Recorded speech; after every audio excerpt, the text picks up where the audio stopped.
Alright. I think we're going live. Take a second to refresh here, and we should be good to go.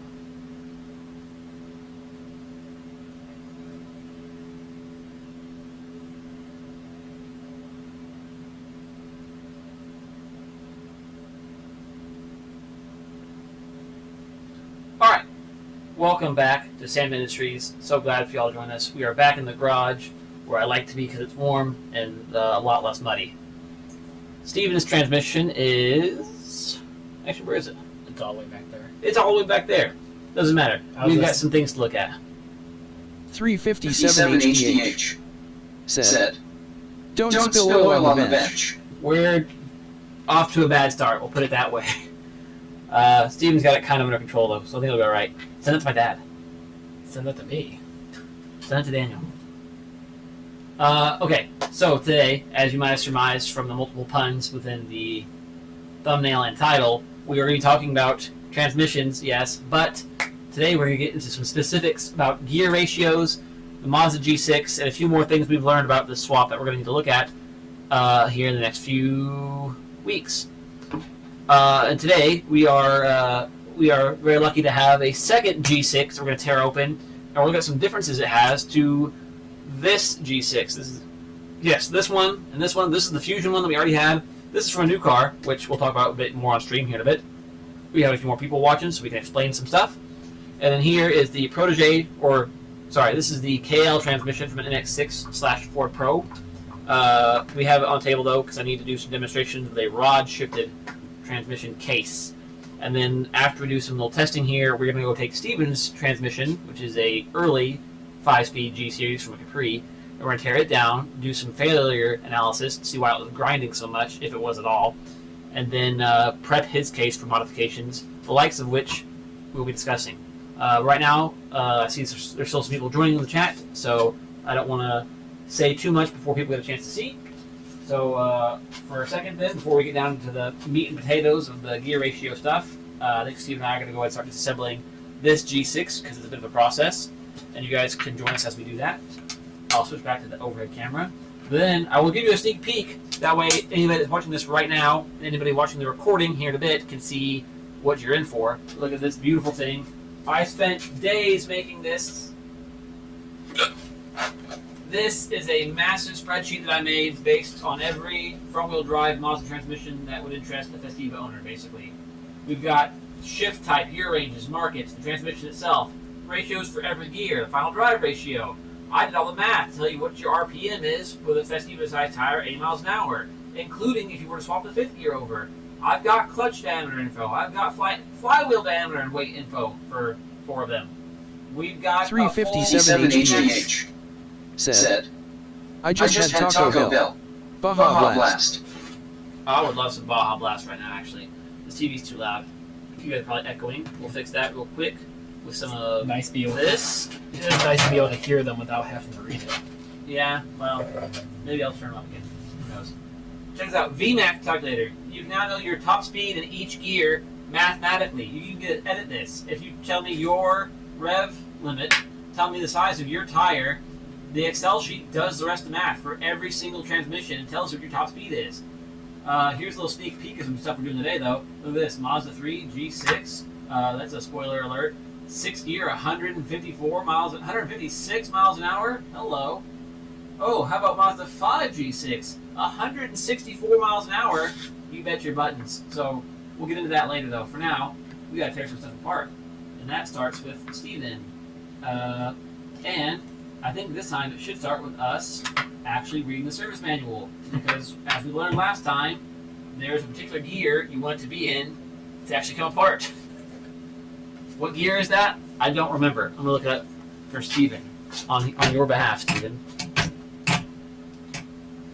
Oh, now I see it's up. So for a second I was like, there's thumb twitching.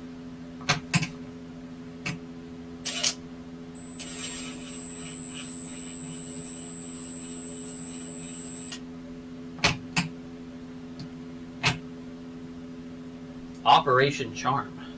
Did we order new bearings, or we just can't reuse the ones that's in The internal ones are the same, which I have the rebuild kit.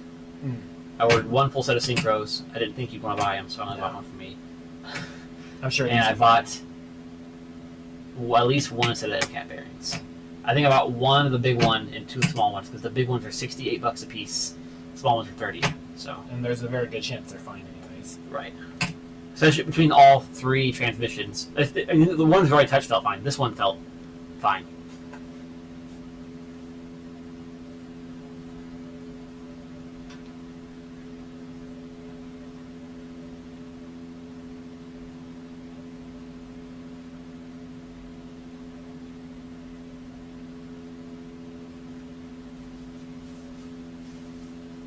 (2011) Ford Fusion 2.5 non-hybrid. Repair and diagnostics. Transmission and drivetrain. If you guys haven't heard this website, by the way, it's very cool. It's charm.li. I don't know if the camera's going to see any of this stuff, but they have like 1,000 service manuals available in here for free. All HTML links and stuff. It's pretty well split up. Factory service manuals have been scanned in by people. That's how I found out to make sure we tear this apart the correct way. Steven did a pretty good job just guessing, but there was one thing about the thing you should do in the beginning that we didn't pay attention to. Manual transmission. Service and repair. Overhaul. Disassembly. It's probably gonna be like that'd be third. Step 1, clean it. Good enough. Step 2, mount it to the fixture I don't have. We won't be doing that. Remove the clutch fork and release bearing. We haven't done that actually on this one. They left it in there. May need a screwdriver. Okay. Remove the anchor bolt. Remove the speed sensor. Remove the reversing lamp switch. Neutral. Make sure it's in neutral. Do not reuse your lock nuts. Don't tell me what to do.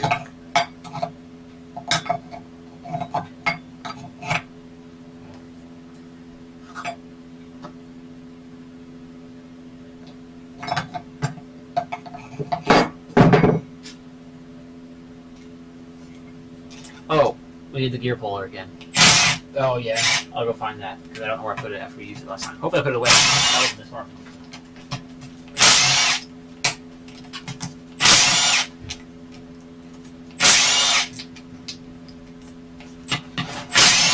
Not looking good, Captain.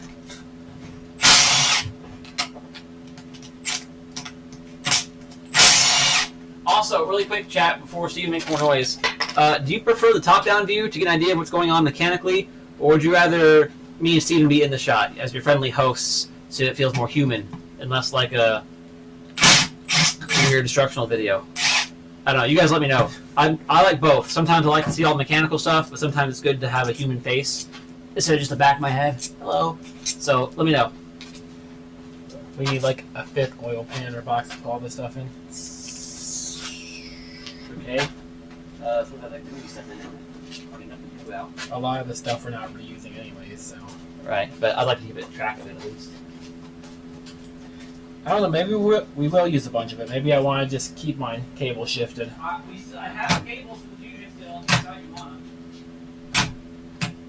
Because I imagine I'm going to have to re-edit my shift linkage anyways with this. I can't hear a thing over the heater, I'm sorry.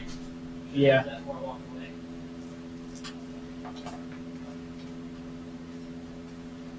I guess never mind. I wouldn't have to.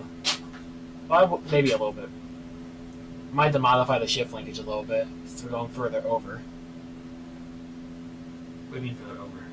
You're going further past first to get into reverse. So to be a little bit more biased to the opposite way so you have enough. I guess if you get a short shifter, it wouldn't matter. You mean when you do the rod conversion? Yeah. 357 yes, that's something I'm concerned HDH about. said, Because actually, the problem is to go too put short. mirrors on the bench. Too short, like I have me too. Second, I already had to do like a J shape to get a second. Mm. It wouldn't go straight down to second. It would go, hey, I have my offset set. I can unoffset it with an adjustable. When you make the middle adjustable, so that sets your base angle left, right, and front to rear. So if you do that how I did mine, it works out pretty well. Put mirrors on the bench. Can you imagine how creepy that would be? One big problem with trying to keep it cable shifted, I'm going to have to make my own cable mount. Because the mount's on this half of the case, not the center. For the cables. Oh, yeah. Which wouldn't be the end of the world. Right, I mean, it's a pretty simple, just 2 holes. You can make that into any sheet you want. And that looks like it shouldn't hit the firewall or anything. Since it's right over the diff. Oh, Steven, I've done a bad job keeping this area clean. I believe the 3-golf hole are still over here. You should do a even worse job and stop looking for it and grabbing a hammer. Just like a regular hammer? It's just to knock this case off. So ideally, not like a one that would break a case end. Okay. Hopefully those are back in the hammer where they belong. Nope, there's 2 on the ground though. It's easy. Oh, the 3-golf hole are in a transmission box. Since I was taking them to Nate's. There's a very good chance.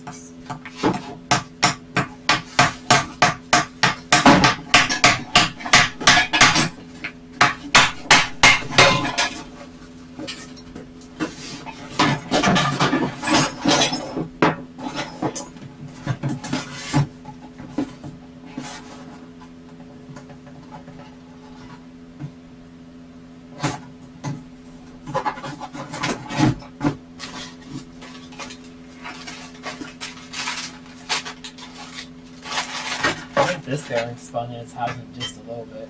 Which makes sense, they're not like a press fit. Yeah, definitely got some winding to it. Some. And that smells like straight up gear oil, like gear oil. Yes. About the same cleanliness as this one.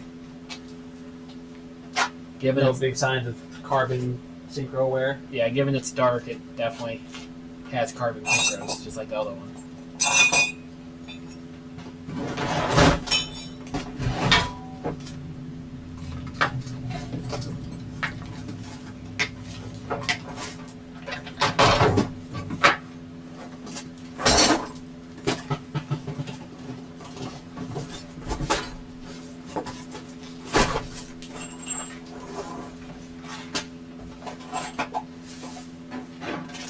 Right here.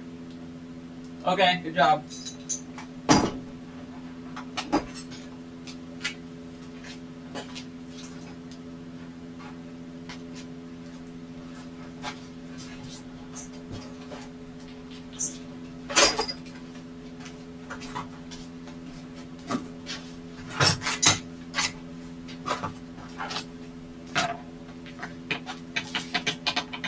Oh, your big socket's good, don't we?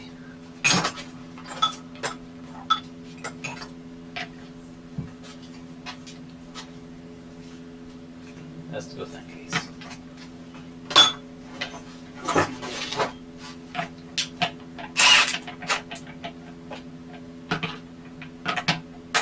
Sorry. 24? Probably. That stays in the kit.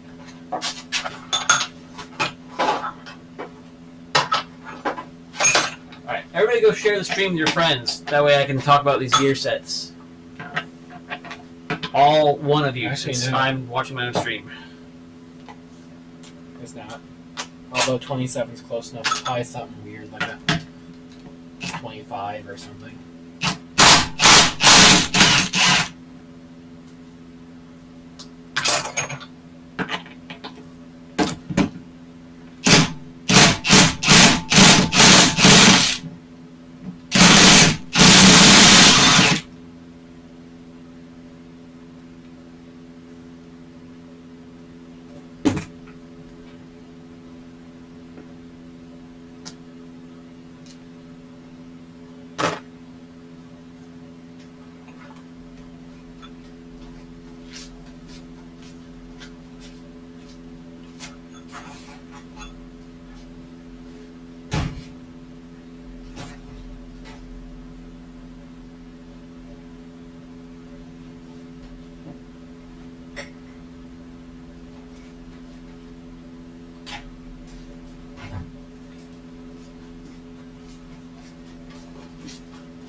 did bring the gear puller over, didn't I?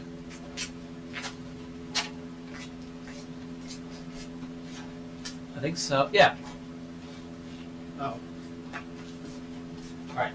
I'm gonna grab that my shelf's not locked. Do you want yours Sure. from the fridge?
I didn't really doubt it did, but this one does have carbon synchros too. Look how dark that got. It's crazy. It'd be wild if it didn't, though. You know, let's decide the 5 wasn't fancy enough to need carbon. Which, honestly, it's a minivan, so I could probably agree with that to some extent. But 6 gear is the only one that's not synchronized. Not synchronized, that's not carbon. It's just brass. Which you really shouldn't be slamming it in 6 anyways. Right. Even fits for that matter.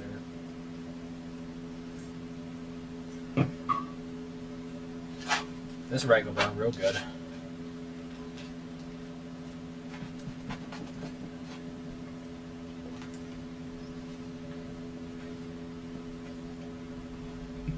I doubt this is the original fluid, so at least they changed it at some point. It could be original. Well, up there, it seemed like they take care of their cars.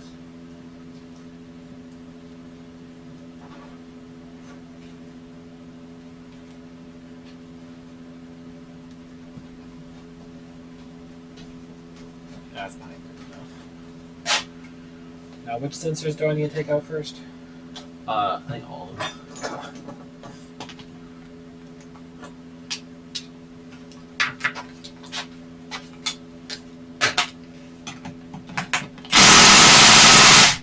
I'm getting you a ratchet. I should have brought my impact with me to really test it out. See if they'll do what that one can't. Exactly. I haven't really got to play with it too much.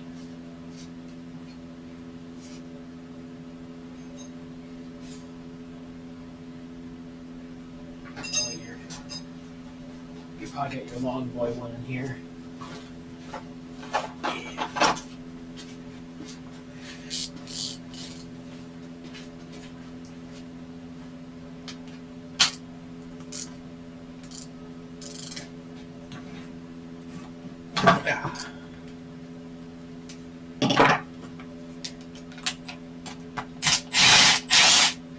They use road salt up there, right? Yes. Because this really isn't that crusty.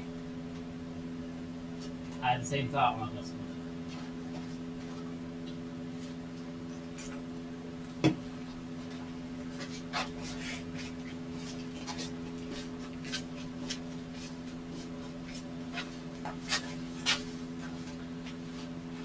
So, as you may have sussed out from our murmurings over here, this is a Canadian Mazda 5 transmission. The Mazda 5 being like the baby minivan that Mazda made for a while. The minivan. Yes.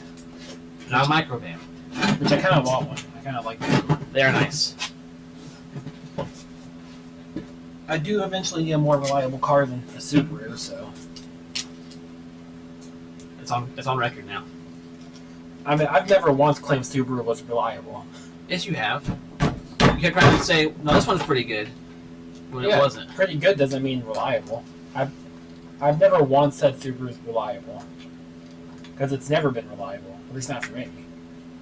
I would venture to say it's also not been very good. It's okay. They're fun. Can be. But there's other all-wheel drive fun cars. Not for the prices of Subarus, though. Like, you can get a beat dick Subaru for $500. And Subaru's all-wheel drive is very good. It is, but pretty soon, with how many cars are now all-wheel drive, you're going to be able to get a lot of cheap crap boxes that are all-wheel drive. Pretty soon, all-wheel drive campers are going to be the standard and they're going to be cheap. I kind of wanted one of those Suzuki XR, not XR, what the fuck? XC90s? Yeah. That's expensive. Now. Finding the all-wheel drive ones are kind of hard to begin with. And then finding one that's not broken or rotted out. So wait for the S10 full drive to be working again. Gotta wait for the hog gas cam first. Well, while you do some more bolts, I guess I'll run an ad for my 2 viewers. One of them's you. 3. Oh wait, no, you got 3. Never mind. So yeah, 2 viewers.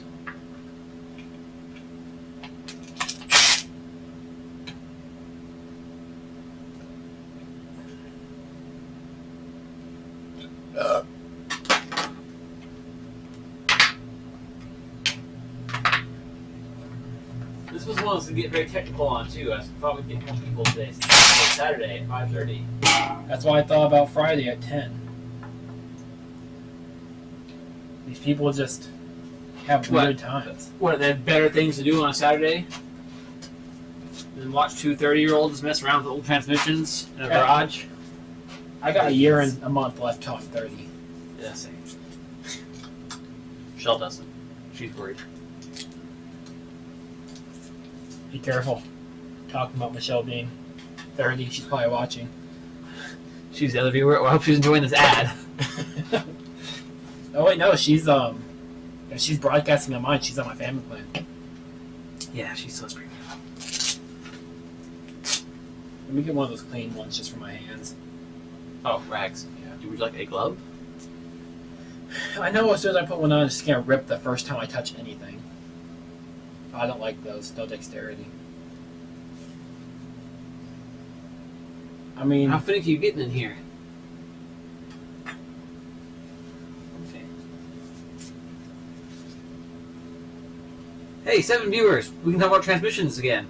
We can talk about ratios again. Hi, chat. Welcome back. So, now that we have 7 people watching, 6, step 1. You took a stool, didn't you? Alright, you earned it. You can have it. I'm going to zoom out for a second. Actually, tell them what you're doing for a second while I go plug in my mic. see, that would be a great thing to do if I knew exactly what I was doing. Tell them what you're sussing out. What I'm trying to do is take apart this G6 without breaking anything, because this might end up being my core. Who knows? Oh, now that it's your core, you'd rather take your time on it. I'll take my time on your stuff too. But if it breaks, then it's definitely mine. You see what I'm saying? I mean, I literally have the instruction manual on how to take it apart pulled up on my phone right now. I mean, it's just a transmission. How hard could it be? This is exactly what happened last time. I don't want to break it. You want the instructions? Oh, it's not that. I don't want to not break it that bad. I kind of vaguely remember how we took it apart last time. And now we know for sure we need to be in neutral this time. Yes. That's the only differentiating factor that I didn't know about.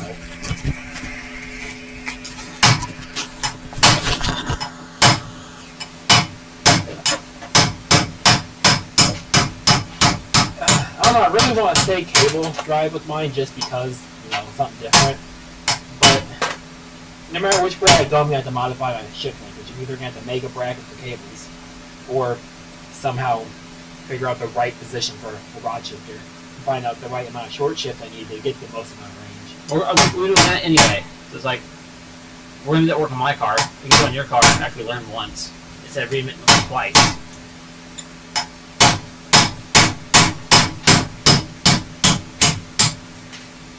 Okay, let's see here. Chat should be able to hear me quite well. So you guys let me know in the chat box how I sound. We'll see if Steven can pause his hammering for a second. How's this view look? Oh, this view looks great. Steven's working real hard. Okay, so let's go back to here for a second. This is a spreadsheet I made a little while back.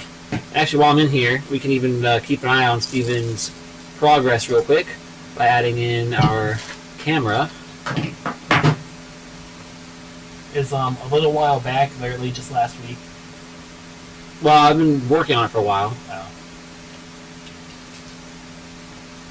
Well, this didn't actually get big until, this So year. I got crazy. I'm like, you know what? For information's sake, instead of me Googling it every time, I'll just put everything I ever search in this document.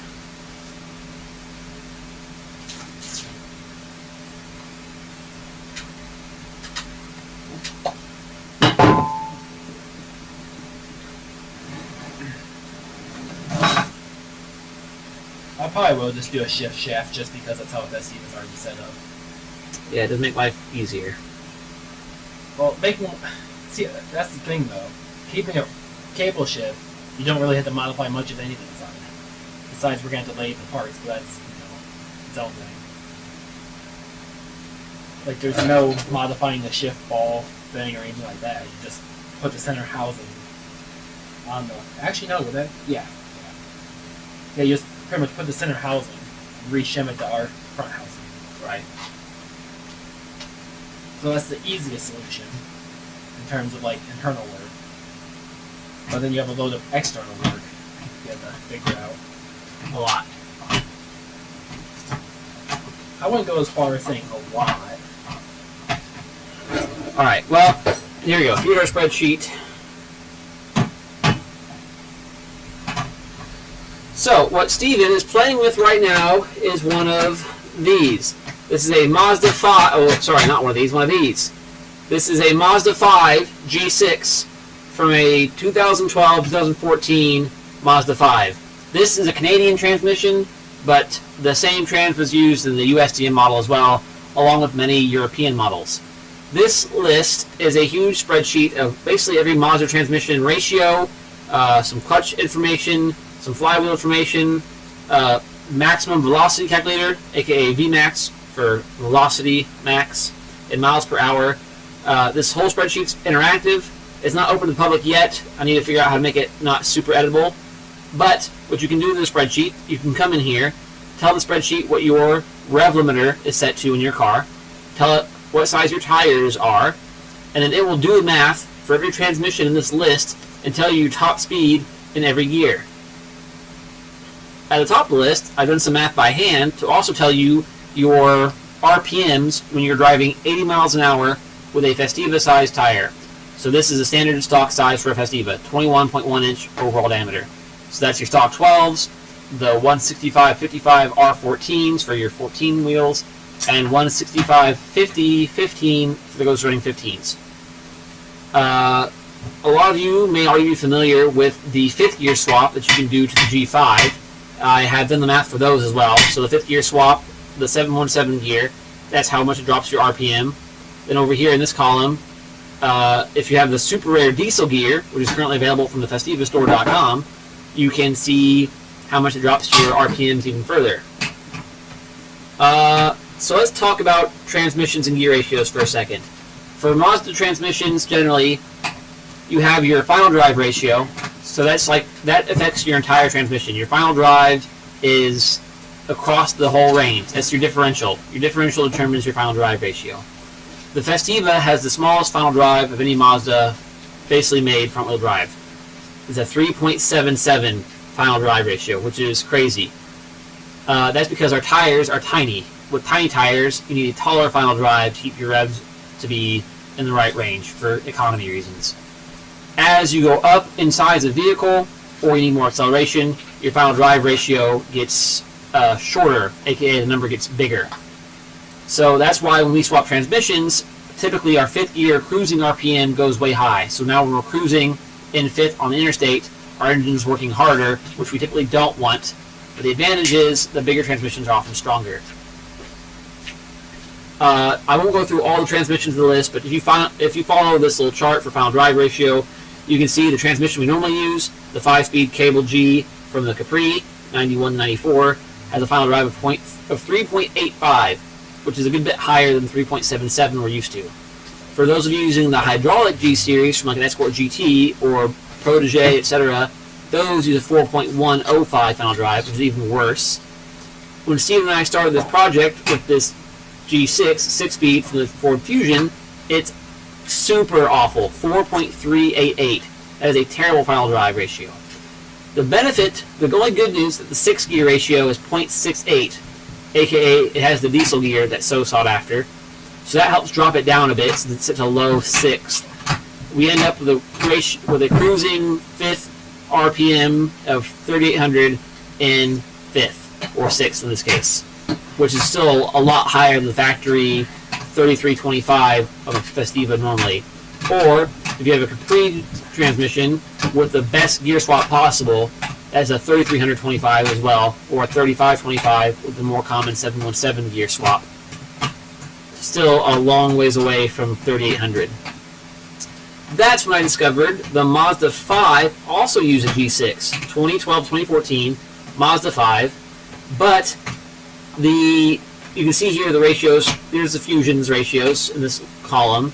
Right below that are the Mazda 5's ratios. The Mazda 5 uses a unique 3rd, 4th, and 5th gear and has a better final drive ratio. That's right, the Mazda 5, since it has smaller wheels, used a taller final drive ratio. Because of that, and the fact that it still has the legendary 0.686 gear, that drops our cruising RPM down to 3550, which is totally fine. That's a very acceptable rev range to be in at 80. If we go down further to our VMAX, you can see that also brings our max speed in 6th gear to 164 miles an hour. Wow, fantastic. And since it's got custom ratios for every other gear, every time you shift this transmission, you gain like 30 miles an hour almost on the dot. It goes first to second, plus 30, then into third, plus 30, into fourth, plus 30, into fifth, plus 20 something, and then for the last shift, since fifth and sixth are kind of close, we're only going up, whatever that ends up being, 15, 18-ish miles an hour. But still, a 30 plus spread every time you shift is pretty sweet. It's very balanced compared to the other transmissions that are not nearly as balanced. This also now allows us to hit 60 miles an hour in 2nd gear with a higher rev limiter from an aftermarket ECU, which is what I'm using. So now I can do a 0 to 60 run and only shift once, which is great for doing a 0 to 60 run. You don't want to be shifting a bunch. Well, you can be one of those weirdos to get an overclock ECU. Yeah, you could chip mod or crystal mod a stock ECU, or I guess you could crystal mod the Capri ECU. I don't know if I've ever even seen anybody do that. You could maybe raise the limiter with the rocket chip. I don't know what all he has the access to when he's tuning those. But generally speaking, this trans is fantastic. While we're on the subject, we can also talk about the Mazda 3 transmission.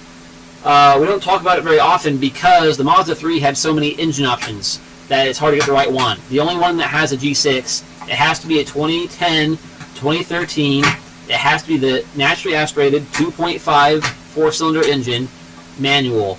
Then it will have a G6. It has the better final drive ratio, as you can see here, 4.105. That's great news. However, the 6-gear ratio is 0.717, which is not very as good. It's still not terrible, but it's not great. Sad, honestly, it didn't get the fancy diesel gear. Right.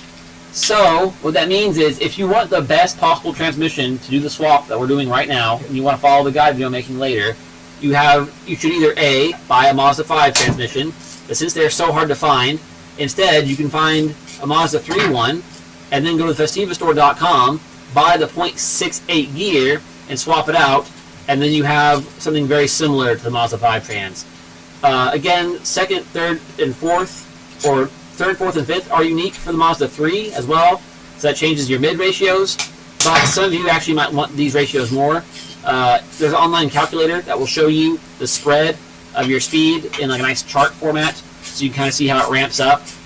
Generally speaking, though, if you're running a smaller turbo, all these shift points with either of these transmissions, you should be in boost when you shift, which is really nice. So you'll be right back in your power band every time you're shifting, especially if you have an aftermarket ECU that supports flat shift, where you can just pin the throttle and shift mid-throttle with a clutch input.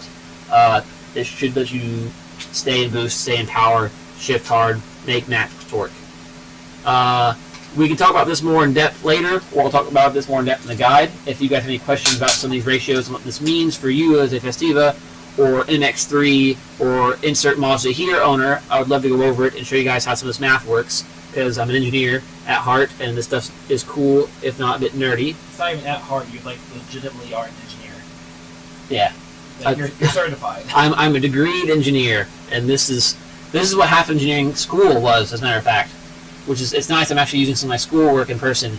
They don't teach you how to model Festiva parts in college, and they don't teach you how to build transmissions in college, but by God, they teach you to make some Excel sheets. That's lame. They shouldn't be charging so much if they don't teach how to build Festivas. Yeah, right?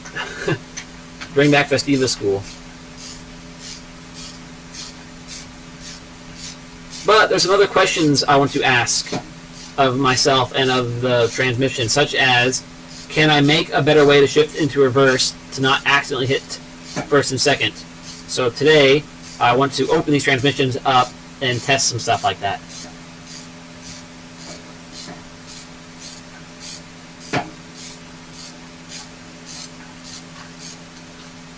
So yeah, I see a lot of people in chat. If anybody was lost just then, let me know. I'd love to go back over it or explain it in more detail. I'm thinking this video, the guide video for this might end up having so much freaking info that it'll be broken down, again, by chapters, so you guys can skip to just the mechanical part if you don't want to learn about gear ratios and what they mean. But I'm thinking I might need to write like half the script for this, just to keep track of how much stuff there is. Well, we have 3 transmissions to do, so we can do one. So we can like write a script on the fly and then actually do a guide to the second one. Yeah. Like just now, I actually skipped a lot of stuff I want to talk about with gear ratios just because I don't want to get too boring. And also, I talk too fast. And when I listen to these back, the mic thing sounds like I'm like, the hell did I just say? I was there, I don't remember. Yep. Now we just need to make sure Impact no good for this, or? Oh, you're talking. Oh, okay, send it. We need to make sure we line all these bolts back up so you can get recon. You know, all the lines. It's funny, this one I only marked a couple. This isn't the one that's marked everywhere. Oh, this is the one that they marked everywhere, I thought. Oh, is it? Oh no, this is just a couple. This isn't even the bad one then. Yeah, the other one... Oh no, that is the bad one. Is it? Yeah. Oh, I think that one because it already had the mount stuff off of it. They skipped a few then. Yeah, it looks like they didn't want to take it.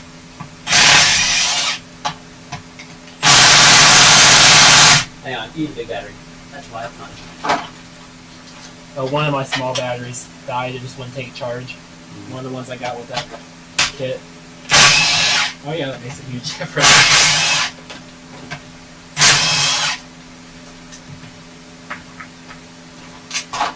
Like, it works just fine. It's just the chargers won't charge it anymore. Keep just red and green flashing. Try to force recover it with the... Not yet. I mean, I can just charge off my power supply if I want.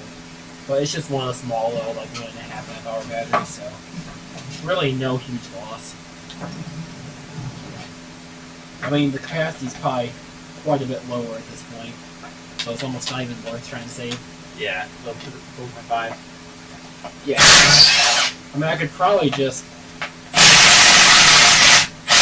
open it up and take one of my multiple free Amazon batteries, take cells out of that and rebuild it. Speaking of that, I'm getting another free Amazon battery today. At this point, I should just keep requesting batteries and just like build my own home battery setup. That would make a hell of a YouTube video. Dude, you should. You should do a Bloom Tech channel.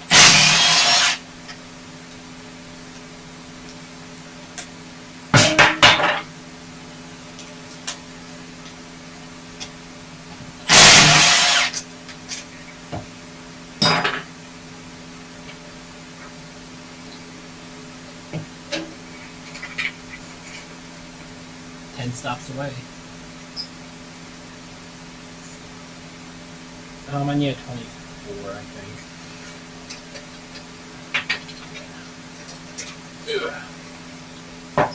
I don't think this one even has to come out.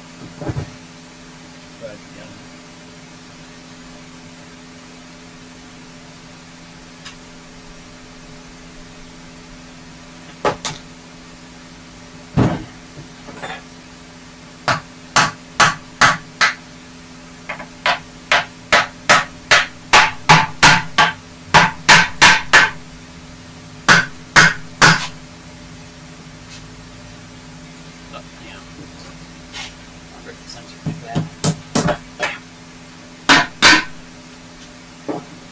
Hey, look, when you put it in neutral, it just comes right off. Slips right out of there. Oh, put this somewhere safe because I kind of fucked the oiler on that one. I just broke one on the other one, too. I broke one on the... Ah, shit, it's dripping. Grab it. So we'll have to modify the G5, metal one. Just cut an extra snip in it to oil the 6th gear.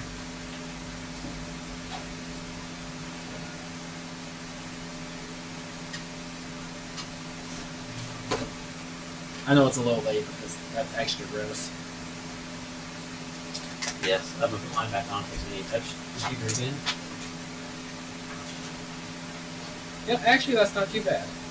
The magnet. Honestly, I've seen a lot worse. You can still see magnet. Yeah. Acceptable. Did they say how many miles they had on them? The tag didn't say. But wasn't sure if you looked at the website. It said on there. I didn't see any. One had a lot, one had only a few. This might be the one with a lot, just given how much carbon's in here. I'm sure I have a screenshot from the car parts listing. And it might say on the receipt too. I had to keep the receipt for order control. Or patrol control, whatever. For the Canadian voids. Somewhere in the ceiling should be a piece of wood with a clamp on it. I don't want that to the camera. Any idea when we're gonna go back to Canada? Get another 3. Hopefully soon. I guess whenever you're ready, really. Well, one of these weekends, what's his name coming up here? Alexander Combe. Pick up the G series and axle, just like swap kit pieces and parts. I cleaned up nicely. Fantastic.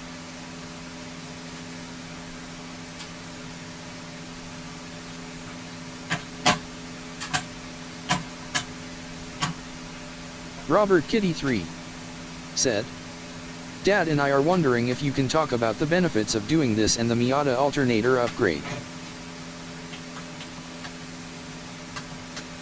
Yes. Good question. I was going to go over that in another video. So, you didn't get a chance to see us open this one if you're just now joining, unless you were watching earlier. But the... Switch cameras here.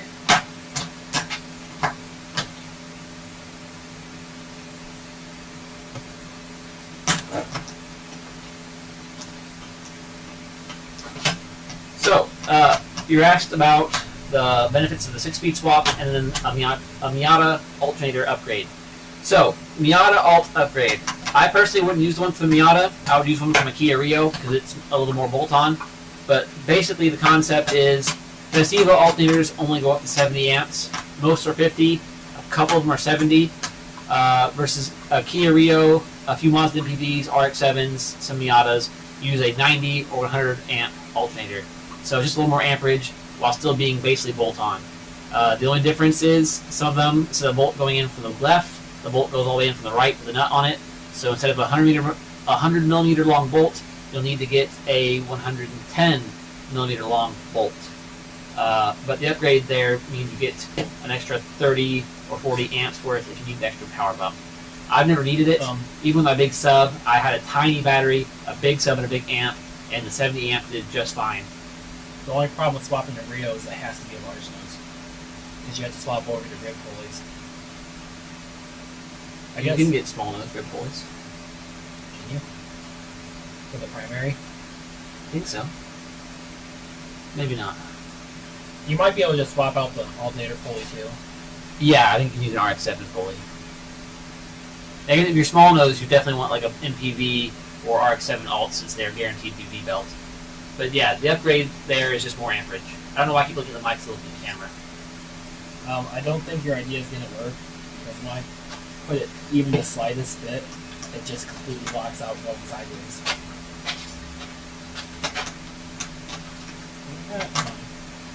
Is neutral really alt? Is that neutral?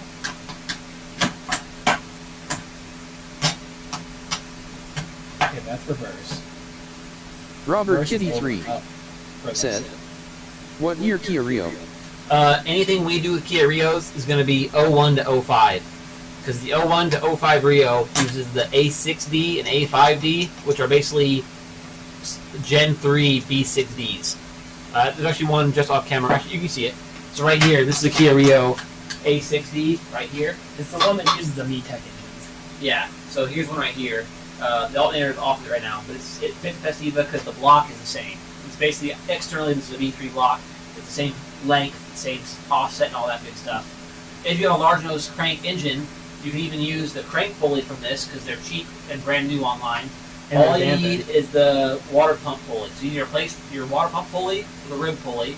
To get that, you can use one from a Rio, or you can go to eBay and get a used one from a Miata. A 99 to 05 or 01 to 05 Miata will have the exact same water pump pulley you already have. Just switches it to a rib belt. Then your crank pulley, which is used a rib belt, and these are available brand new for like $30. Yeah, I've got one actually right here.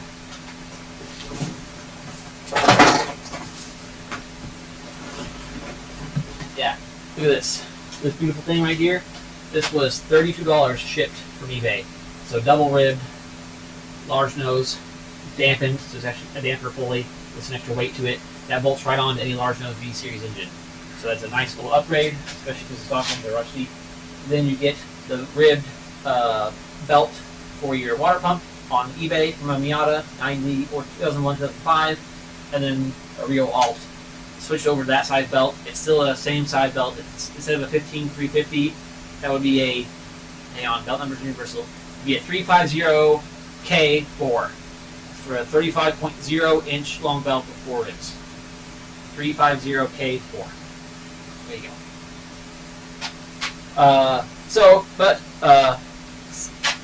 Back to the transmission thing. What is the point of a 6-speed? This all started because I wanted to shift more. Because I have a 6-speed Miata, and it's fun going like the yoke down and going 40, but it's just fun. Robert Kitty 3 said, "Excellent. Thank you."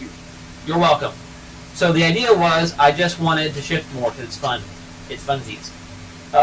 Then when I did the math, it turns out with a 6-speed swap with a better diff ratio, we actually end up being very close to the stock ratios. It was a bit tighter in the higher gears, and you stay in boost when you shift, which is fantastic. But then there's actually a huge upgrade that people don't know about, and that is the strength side of things. So here, this is a 5-speed G-Series. This is from a Ford Probe / MX-6. But this is a standard G-Series internal set. So you have your shafts right here. You your shafts. If I try to pull one out, I can't because this is in the way. Do I have a shaft over there I can pick up? You should be able to pull those shafts out. It's just hard to fit that way. Okay, good enough. All right, so here we go. There's an input shaft on that transmission.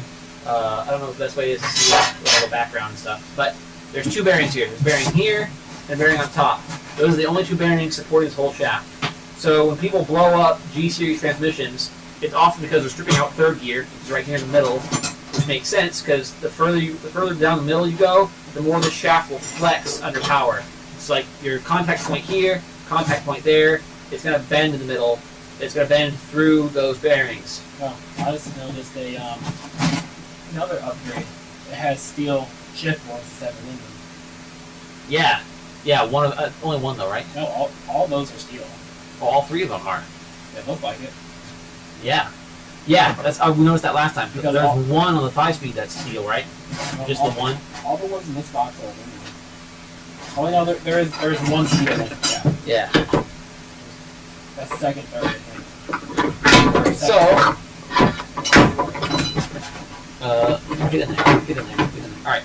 So that bearing, there's only two bearings that support the shaft. On the G6, they add an entire extra set of bearings. So on the end cap here, there are two more bearings all the way to the very tip, and they're held in with a reinforced cast aluminum end cap.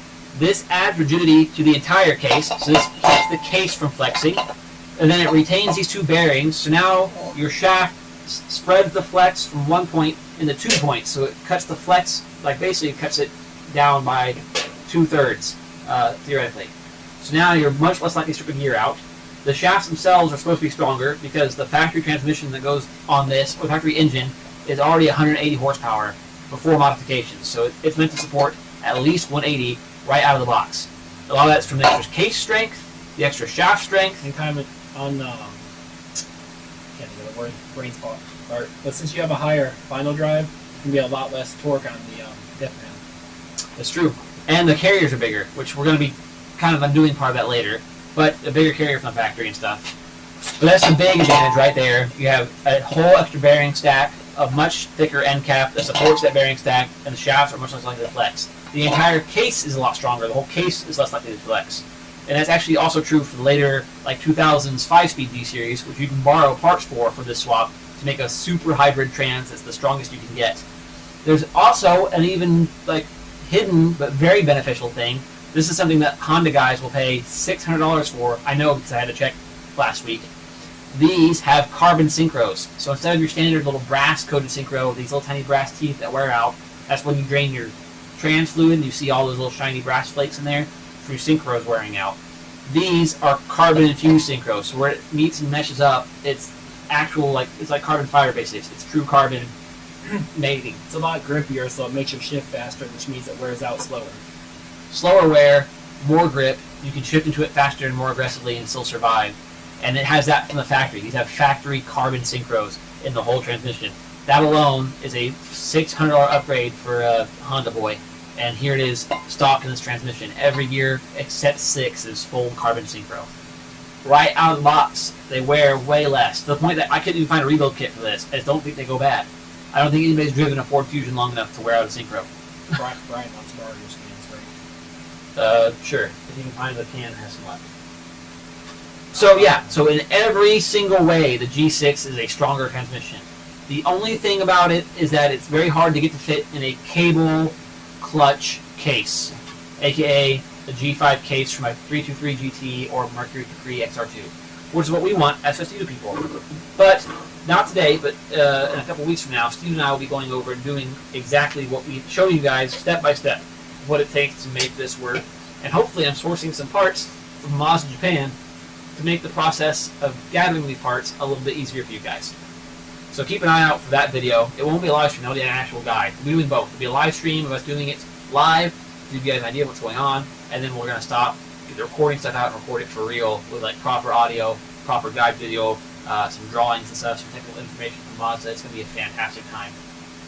But this exact transmission, the Mazda 5 G6 from a 2012 to 2014 Mazda 5, or a 2010 2013 Mazda 3 with a 6-speed gear swap purchased from the Festiva store is the ultimate transmission for a Festiva. These have ideal ratios in every way, or the Mazda 5 at least. Every single ratio from first to sixth is ideal.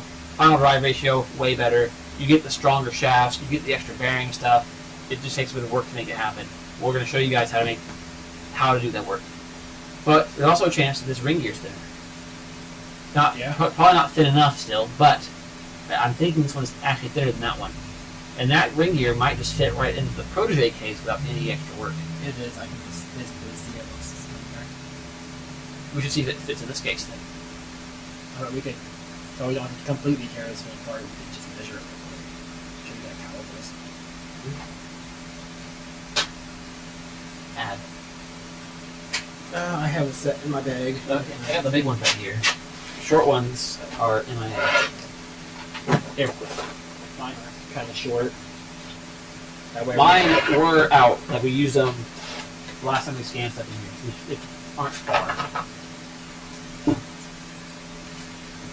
This isn't going to be the most Oh, yeah, here they are. accurate form of measurement. It's going to be eyeballing the bottom, so you can't really fit jaws in there. I think the jaws of mine. 25.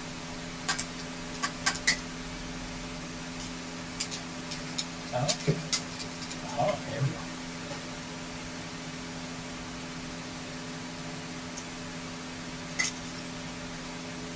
it changed to 20. I think it was 25.75. I had to flex it a little bit to get it out. That's fine. Actually, 25.5 in the dock. Almost like the machine that. It was the top corner. Dude, same. So it means this stuff will bolt right in The Protege case. So you kind of need this diff ratio for the Festiva. Yeah, the Yeah. Protege still getting the fusion one. Yeah, the P5 has bigger tires, so it kind of needs. It doesn't need it. I think it would still be advantageous. Well, the short ratios though, dude, with the high 7,500 RPM shifts and those ratios, it's gonna feel really good. It's gonna sound really good. What kind of sucks is we have to fix these ones that we drilled out. Since this is, large G, we just use a whole diff from this one if we're doing it in Protege. Well, with Nate's tools, it's not hard. Yeah. I'm saying we don't have to drill out the rest of them if we don't want to. We just Oh, fix you the ones that just want to put bolts in 3 spots only. 2 spots if you think that one hole's not going to, we can stud it off. Or no holes, I mean, it's probably strong enough. No, We'll it's see. done. I can buy more bolts too. Just think about bolts. Are there marker pads? The turntable is small and it's causing some issues. I don't know how the marker pad is. If he wants to come see what I got, he can just come over and look through my tub of stuff. I'm too busy to hand check every part for him right now. But he's welcome to come search for things he wants.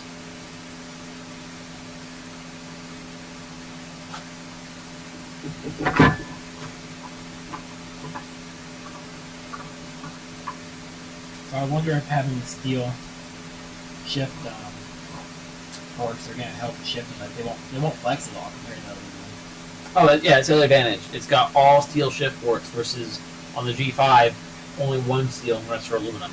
So the shift forks themselves are physically stronger now. The case also has some upgrades, but almost all non-cable G-Series have that upgrade, such as steel pins for the shaft to sit on and more ribs for reinforcement. Which, along with bushings for all the shift shafts. right, stuff like that we can't, We could, but it would require a lot of machining that it's not worthwhile. I've never seen a shift shaft before worn out. Right. Oh, maybe they did it for all the steel.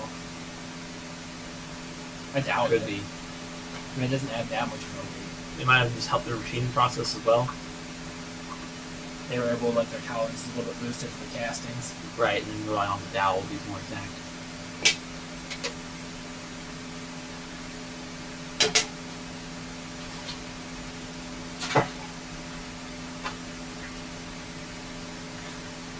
All right, so you're thinking my reverse idea is not going to work. It might, but the problem is it'd have to be like so slight forward that it's not going to make that big of a difference. Okay, go. I was going to do slightly back. Well, either way, it's still the same. So it binds as much going into first as it would if we're trying to force it up to the second or down to second.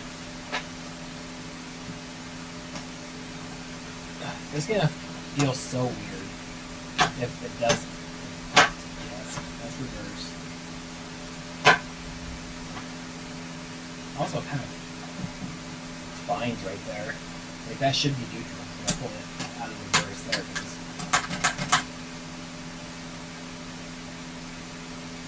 So bring it over, pull it back slightly. That might work. I mean, the travel's going to be a lot further down here because of the river things. So you can go quite a bit over here, and it only translates to a little bit over there. You have another gate out already. One that I had not boned.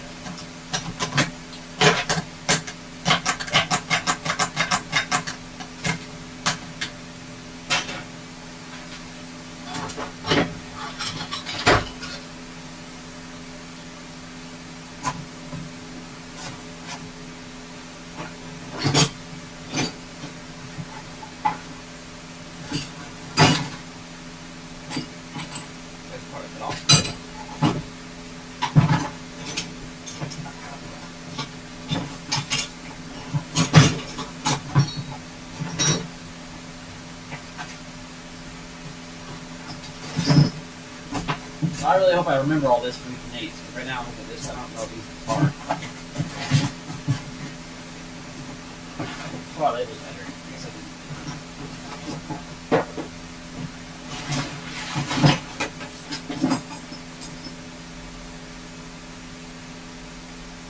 That would be a small G. I did not promise.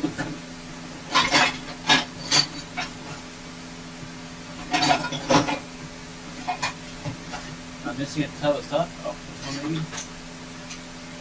This one we just did, isn't it? No, the one that you mean like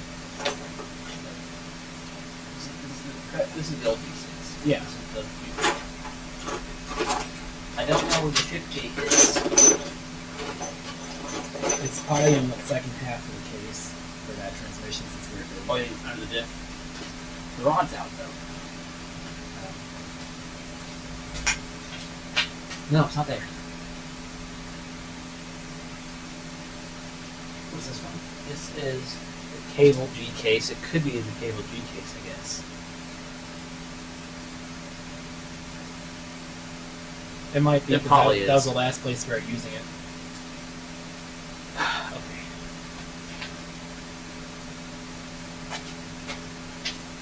Well, as long as I get like a millimeter, I think that would help. So this is reverse. Forward is reverse. So right now this is almost exactly like you would be in the car. So all the way over and forward is reverse.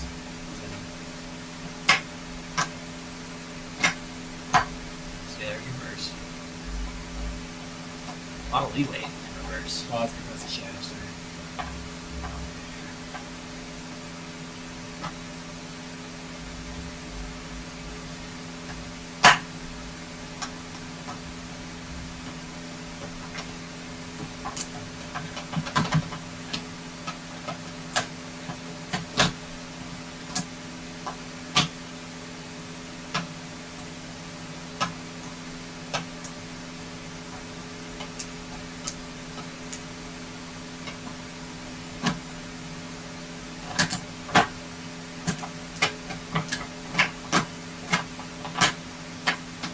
Okay, so that's reversed. That means right here is first, second. First, second, Yeah. third, fourth, fifth, sixth. Reverse.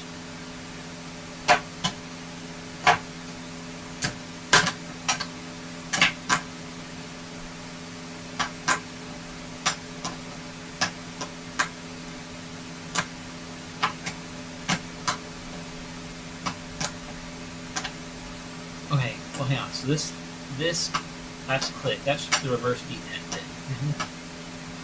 What is causing that? It would have to be this shift gate thing right there.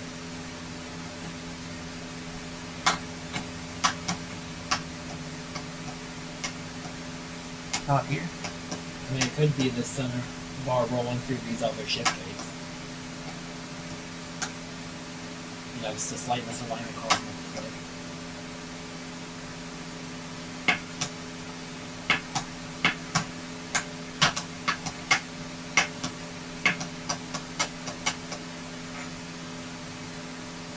So what if it was set out? Will it stay if that's set to use?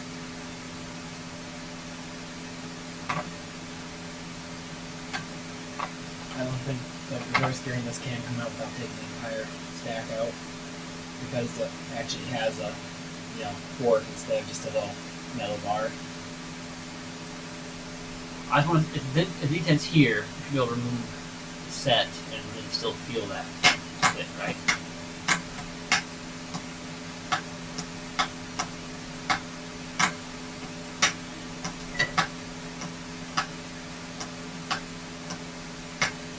I mean, there's really no.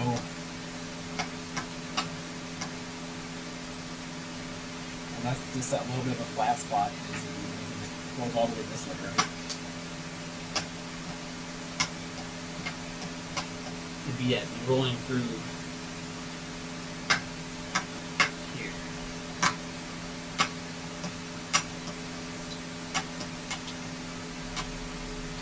In that case, it's got to be up top. Which means it's probably just clicking through here.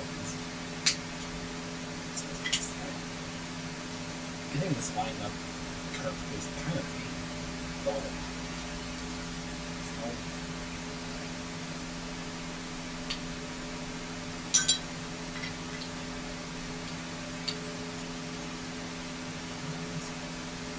This channel needs to be from that channel.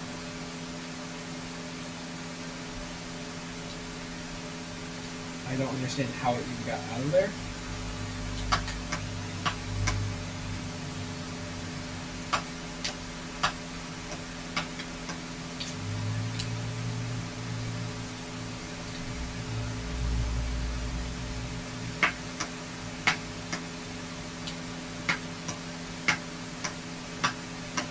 No, the reverse one needs to go on first.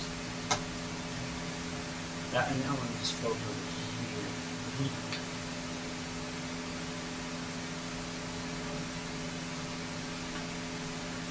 Yeah, it's about here. That hook right there. And go between.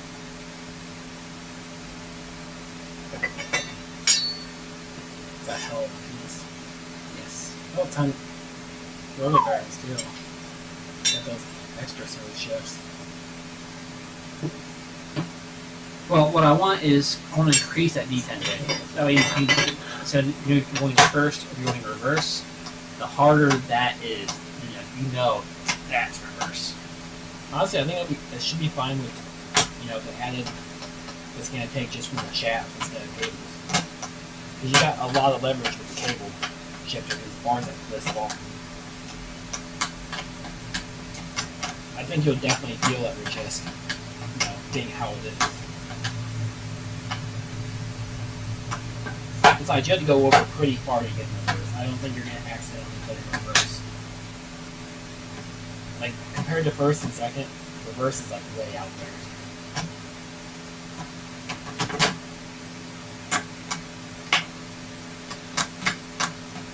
Like right there, that feel, that click, yeah. I want it to be a tick more aggressive than it already is. I think that's entirely this. That piece hitting this.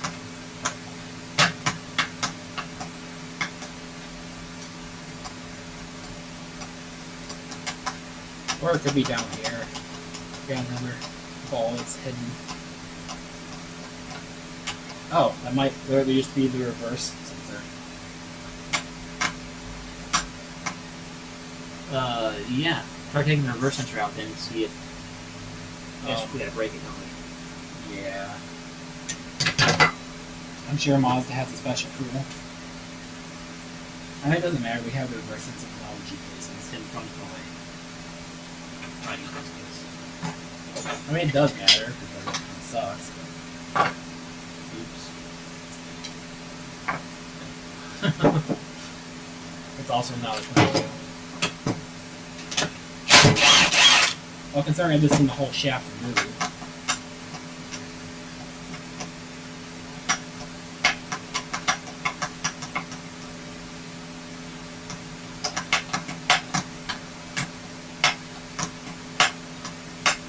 Pretty cool.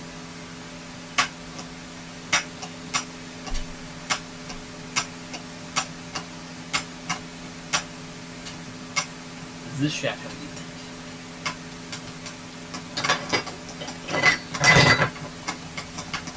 No.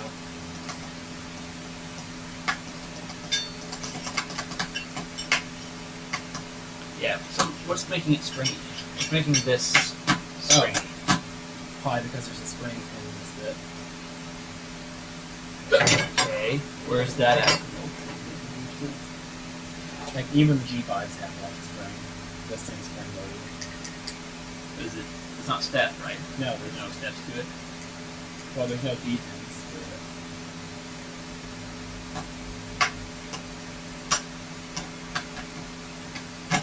Well, no, that's a different spring still. Because this one you're just pushing on, it's only going into the top gears right there. Pressing the top. As soon as you're here, it's not touching anything down. This collision spring somewhere. It's an internally spun. This is.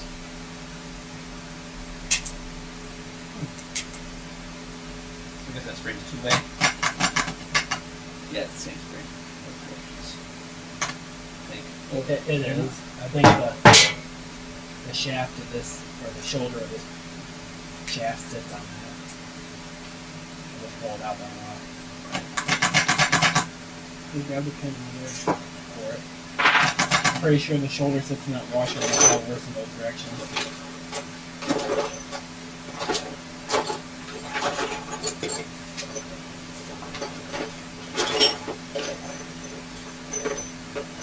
I don't even see it. Move it back. Uh-oh.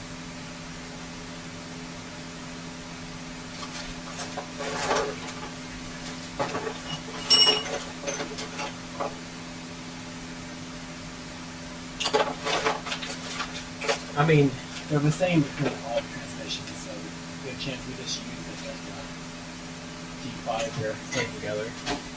Okay. This one? Yeah. So I think that little step down is what catches it, spring on the backside. Yeah. So that's why it's spring loaded both directions. Okay. So then that still leaves the question of what causes the click. Just the shift linkage just clicking together. Yeah. I mean, there's all that weird geometry in the center that has to line up perfectly. I also can't force it to not click. There's no position that I can hold it and to not. So I guess there's no way to make it stronger. If it was on the ball defense, we could like put a easier spring into it. But I don't think that's the case here.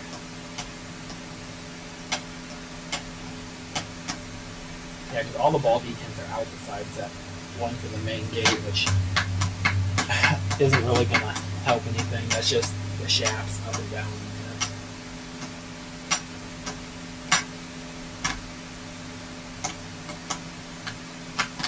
I think it's going to be fine. Like, you have to move so far to the one side you actually hit reverse.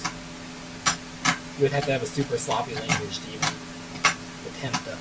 I wish it was not a first dog leg reverse. I wish it was a second dog leg. Or just a sixth. All the way over.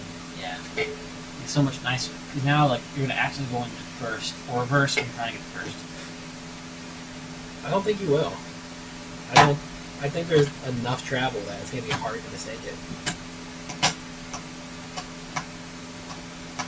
I mean, look at that travel difference there, and that's before any, mechanical advantages in the opposite direction. So it's going to be a lot of movement even with the short shifter.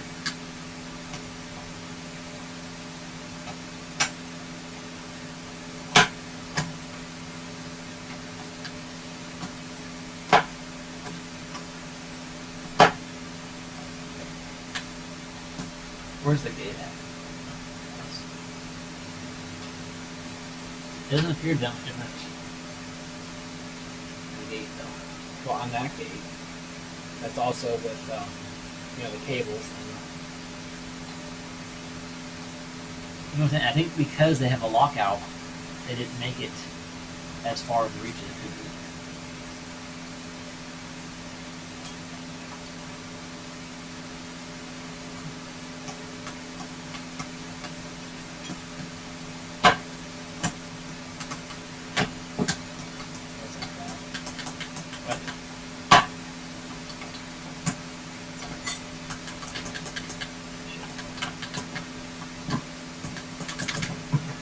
Yeah, it does that every now and again. Everything being lined up in solid is actually like critical. Also, I might just need to rotate it a little bit with stuff, like seeing those realign.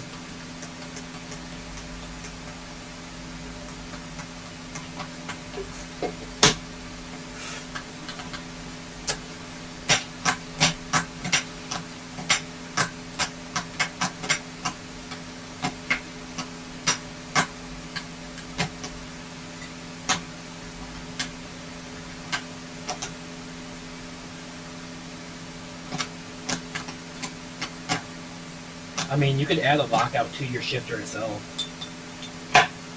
Literally just a threaded bolt. They do it on Mustangs and stuff all the time. Shifter limits. Like on your on the side of your your ball mount where the shifter sits, just thread a bolt through the circle to the point where fuck you won't be able to do that because you'd never be able to get in reverse. Right. I don't know. There has to be ways. That doesn't include major internal modifications to the transmission that we barely understand to begin with.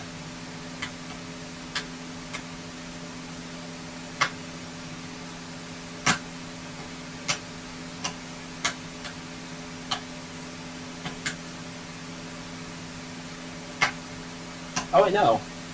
Do the threaded bolt idea, but don't thread it that far. Then you can put a collar on your thing, every Right. other thing, and just lift that to get past the bolt detent. I don't think our shifters are solid enough to do a system like that. All of our shifters are mounted everywhere. I think it'll be fine. With a wide bolt.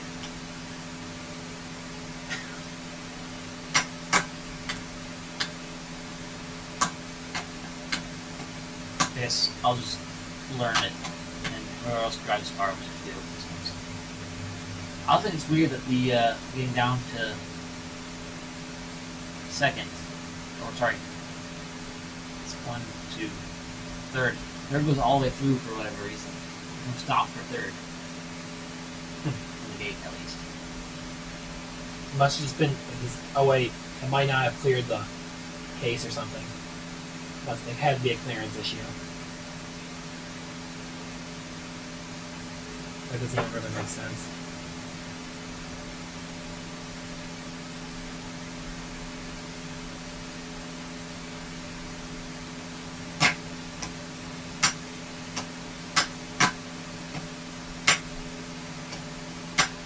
Yeah, the reverse detent doesn't come in. The reverse sensor detent doesn't come in until you shift into reverse. So going all the way left doesn't matter. Up into reverse, that's when you can switch. There's no real left-right detent.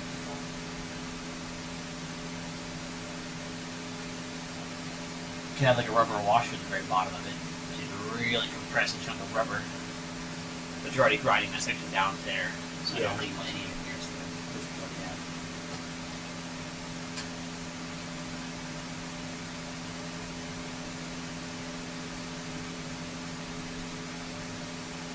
Just add a little lever there, but connect it to a cable and have a cable on your shifter like they do for quads. have to pull the lever. Like the old ratchet shifter style one. That's like the last touch control to unlock it. You couldn't even add a lock because I just don't think there's enough physical room. Right. And it's already pretty much rubbing the case. And that's why there's no lockout on this trans. That's why it's on the shifter, the Fusion and the 5, etc. So they all have it, the physical lock at the shifter itself. Would you see how the Saab does it? I wouldn't want to copy anything the Saab does. Well, hold your horses, because the Saab is mechanical, like shifter lockout at the shifter, but it's still a rod shifter. It's rod, not cable. I wonder how his mechanism does it. Or if it peaks, this is left side. Yeah. Okay. Now it's not worth it. It wasn't worth it to begin with. I wouldn't want to copy anything Saab does. That car is just weird. Everything we just said about doing something here would also be very weird. So I mean, at least that's thought out. Saab didn't think that out. they thought out something. The confusion might have been a little odd, but all right, we'll just modify it like normal then and hope that it's enough. I honestly think it'd be fine. But in my mind, it just I was just thinking of the Miata earlier because I was scared if I was trying to go to 6 on the interstate, I actually go to reverse because it's at 6 from the Miata. But the difference from like first, second, third, or like 1, 2, 3, 4, 5, 6, yeah. reverse is way over. On this one, it's not. Well, internally it's not. You gotta think once you add all your leverages, you know, it's gonna be a lot farther than that. I don't think. I'm saying I don't think it is. I think the difference from this is first, right? Okay, well go grab the fusion shifter. How far over is that compared to the first and second?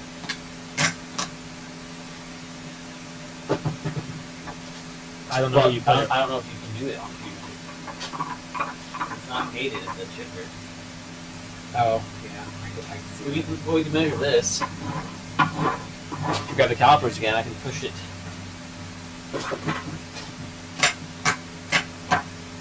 That's reverse. They're right there. Right? Can I do it again? Right. This. Don't bump it.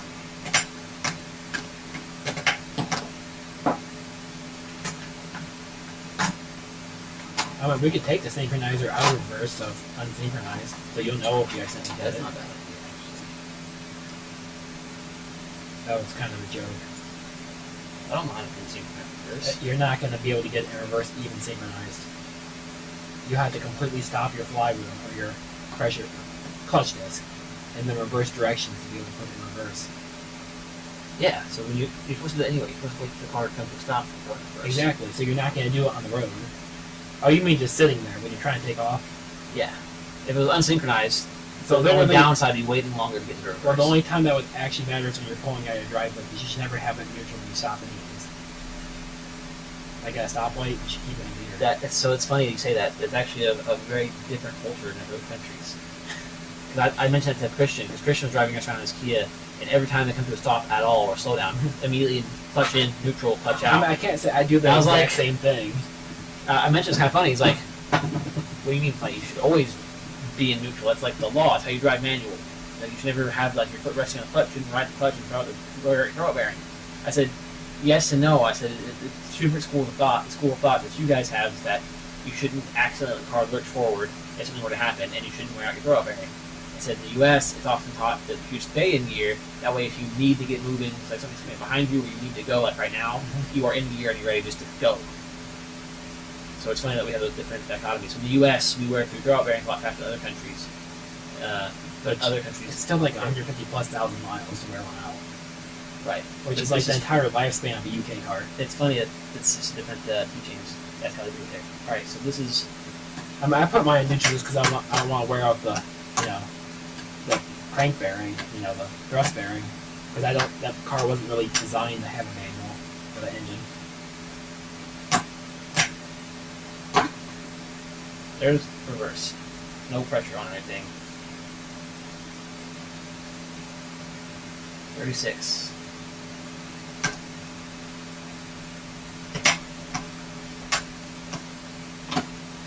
That's first, yes. Looks like it. 42. 6 mil. Okay.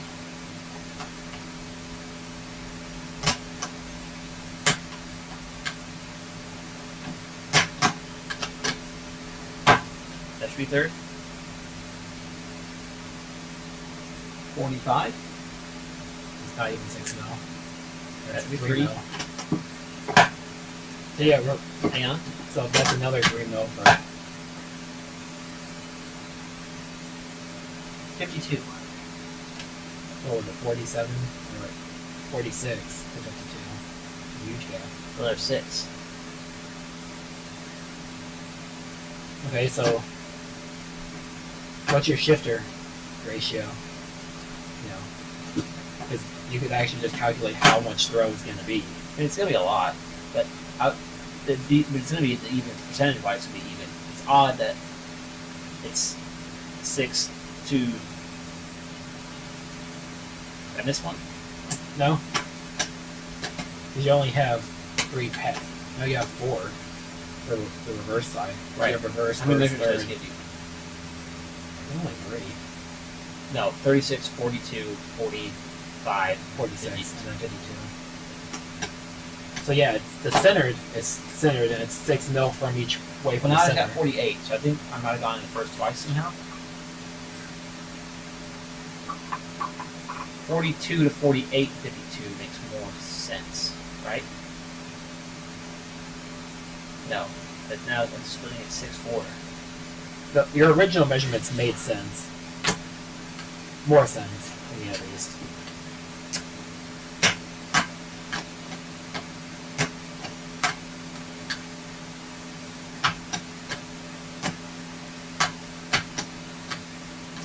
Problem is, there seems to be 2 spots for second and third. That, all the way up, that's obviously 5, 6. Now let go of it, it springs back to here.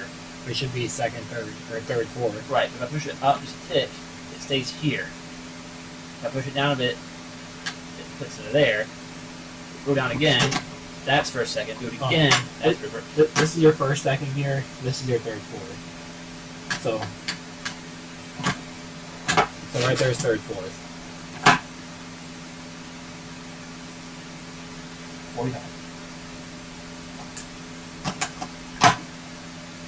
That's first. 42.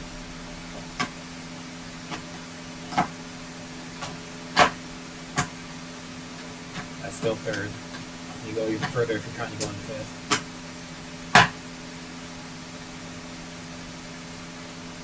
52.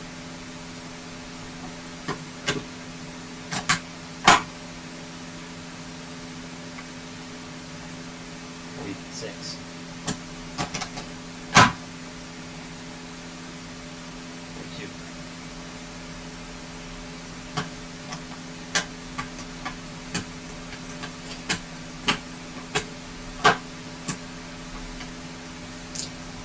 52 is done first.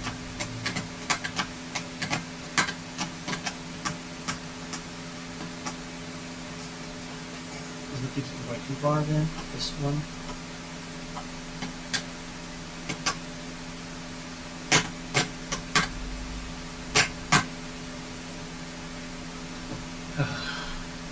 I'm sure it'll be fine. I'll learn. I'm like to put money on that every time. And my other thought was, if you get it wrong, you're going into first. So you're either slowing down from second to first, which you should be doing at speed. I did them bad, but you shouldn't. Which you can do Or even easier you're- now with carbon. Or you're at a stop, getting ready to get into first. You should feel pretty quickly that you've accidentally gone into reverse. Or if you're trying to reverse, you'll feel quickly that you've accidentally gone into reverse. I think going accidentally into reverse is the only problem you're going to have. You're never going to accidentally be in first. I mean, if you're really that Because if worried you're about trying to get in reverse, you're going to go Yeah. hard left and up. if you're that worried about it, you could always put a light on your dash for reverse. That's what I also thought about. I thought, like, oh, a little indicator, since the reverse switch is right there, you know, really quick, you're in R. Or even just add a buzzer, that way you don't have to put an indicator. Maybe. That'd be cool to integrate into the dash. So they're doing the digital dash, Mhm. that digital one says, like, rev on it. Make it red and flashing. Light and flash. Okay, I like that. So now we still have to machine them. The G case, I believe, since that ring gear is still thicker than the V ring gear. Well, that stuff will fit right in here without any machining. Because big Yes. Big G, same ring gear depth. But Yes. we're not using it for the 5 ones for KO. So Correct. everything has to be machined. Actually, we got that all clamped together. I'm gonna say what's the actual width for the small G. It still needs machine because this shaft needs machine, not the Right. per se. This in it? Probably. Yeah. I mean, it's only held together with 2 bolts, so it would be like impossible. Yeah, we might as well do it and take measurements. Add a spreadsheet. Yeah, I wanted to clip an extra clip in there to do 6 gear oiling. I like them better because they're metal. Right. Way.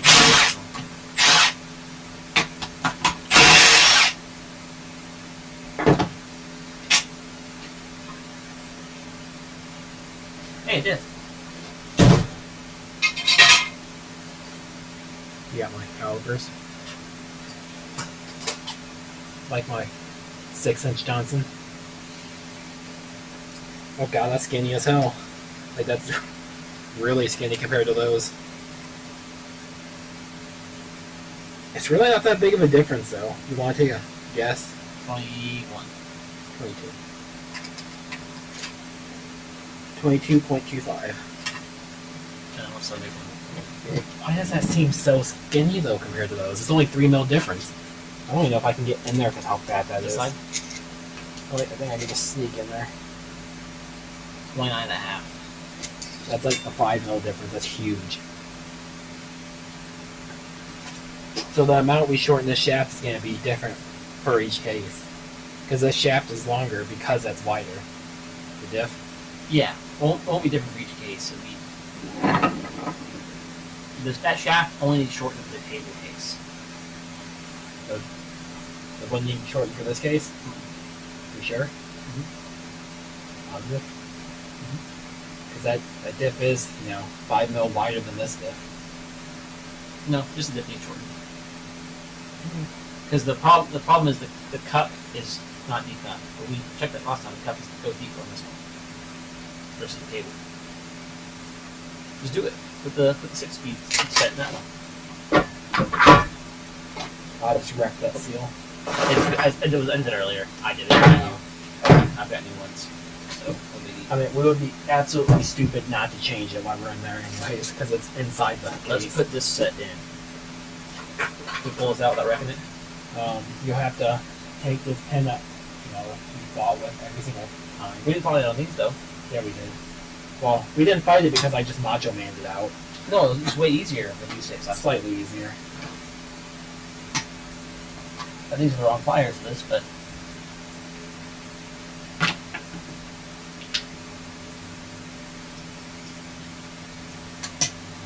dude, it's almost out. Even with the wrong pliers. Boom. Ah, easy. Easy. Oh, we should bring those with us. Replacement roll pins.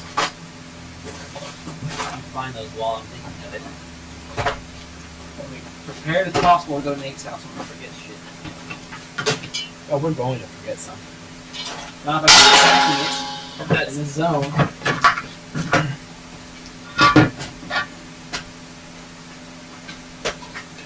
I mean, it wouldn't be us if we did forget something.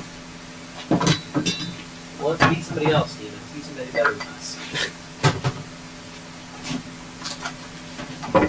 The very best that no one ever wants.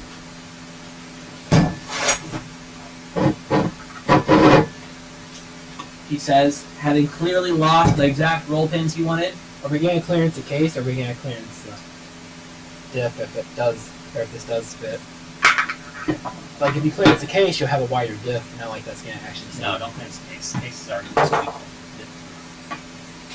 Plus, the diff fits in the lathe easily because it's round. The other stuff, not round. The case is relatively round-ish. Not all of us. to lay that out to shape the diff, you have to center it on a Well, lathe. you wouldn't even have to. there. You wouldn't even have to lay this. You'd mill it. Okay, so you have to have the mill, make sure your bit's big enough, and you lose case strength. This, meanwhile, you try to have the lathe, you go off the tip there, you're done. Brother, I've lost the roll. Don't tell me pins. to take the tip off. Just the tip. You don't need it. We are circumcising transmission shafts. We literally are. I need to push this out with. Without putting the top case half on, the gears line up, so it's probably fine. I don't I even just know. want to see the diff fit. As it's supposed to. There's no bearing, Joe. Yeah. But that looks like the right depth. So. Right, and on this one is the right depth already on the 5 speed. And these are This the same. one was- These are the same depth right now. Right. So it's a big G, small G thing. Right, that's what we figured out last time. We proved that it's a myth that you can put any G set in any other G case. Everybody said that's not true. You cannot put any shaft besides a cable shaft into a cable case without this mod. Oh, that might cause some issues. Yes. It was grinding right there. There's also a roll pin down there, and That should clear. And that might be the same ratio. Probably not. What color is that one in that case? If we didn't already take it out. you're supposed to. It's in the instructions. I think I'm mostly on the bearing. Yes, we knew that was going to happen. I still need a flat blade so I can take these pins out. Still need the roll pins. By my roll pins, I'm pretty sure it's yours. I'm pretty sure you left them Right. This diff is just huge. Oh, are they here? Here. They're in the press. Like they literally couldn't fit a bigger ratio in there. Alright. So let's go flat.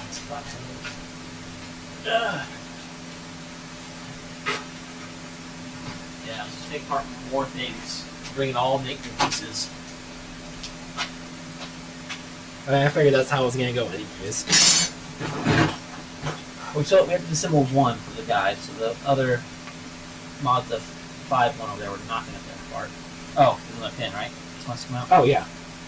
I thought you were taking out the other thing. Both, right? Yeah. This whole thing out? Or can this stay? This can probably stay. No, No, it has to come out.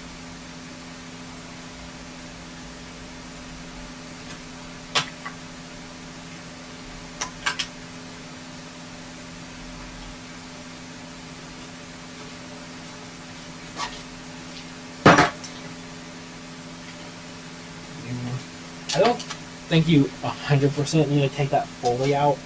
I think it might be able to pop past it, but the Wait. other... There's a cap. Yeah. Keep pushing. Well, I'm wondering, can that cap be adjusted then? No, that's just a cap to keep the oil in. That should be enough to get it out. Yeah.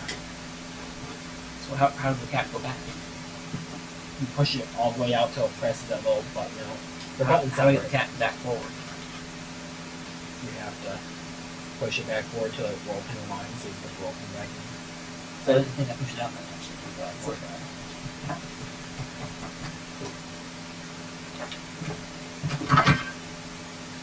Okay. Put it in this case. That's another G case. Or Oh. G6. Maybe I should hold it very nicely, not break anything. Oh, the shaft's not long. Oh, does it not? No, I think it just shifted out. Oh, gross. I grabbed it on right. Ugh. One right there, around. Listen, that'd be crazy for that case to change that much. I mean, we're in Well, uncharted how did they spot the territory. difference again? Are these identical? They are. I would be shocked if they actually changed the structure of it. I would too. Is the number the same? G6112? No, it is the different mold than the G6113. Which means there are subtle changes somewhere on the case. Not important ones, but subtle ones. Somewhere. Apparently not what matters. Everything looks different because that was dirtier. What? Where's my ring gear? Is that just a plug then? has a sensor in it. I think that's just a dummy plug. Did they use ABS for speed or something in that generation? Maybe. Wild. Good thing we don't need that carrier. Well, we would have for the Pro today. Good thing it's not. But I want to pull that sensor out now. Is it just a dummy sensor? Then we need to pull the sensor out of the other one to see if like that Canadian yard that marked everything didn't like chip us. I love that it's marked. Does it have pins in it? No. There's no pins. I think it's literally a block off plate. And it still has both holes in it too. Like it's the same mold.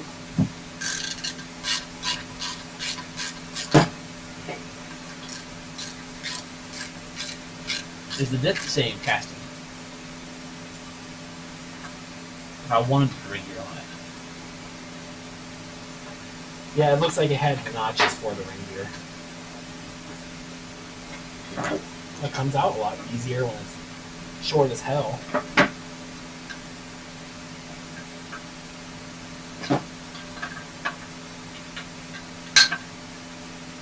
Yeah, it's literally just a plug. So let That you me, can still clip a plug onto. let me go peek the other one and see if it has pins in it. Yeah. Were they both from the same year?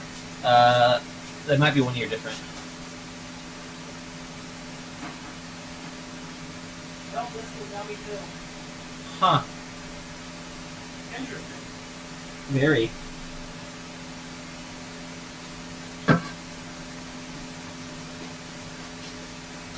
But it's still a machine for it and stuff. Yeah, so it must have used. Yeah, it has the notches for the clip in.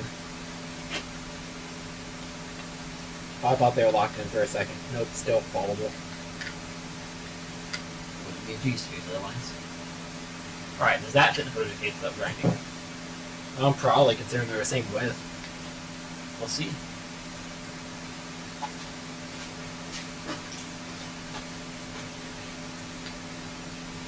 I believe it's the same for the Protege, the Mazda Protege. The LSD trans, I think the LSD does not use the ring gear. It uses a different one than all the rest of these. Something along those lines. Yeah, because we'll be able to swap her then. Well, the good thing is we can mix all these parts up. It should be pretty obvious which ones, you know. That would build holes in this.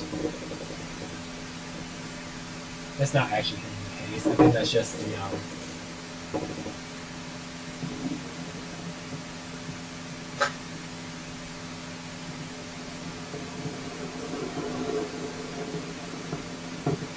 I like how they give it a lot thicker ring gear, but they don't like strengthen the diff pin that actually breaks.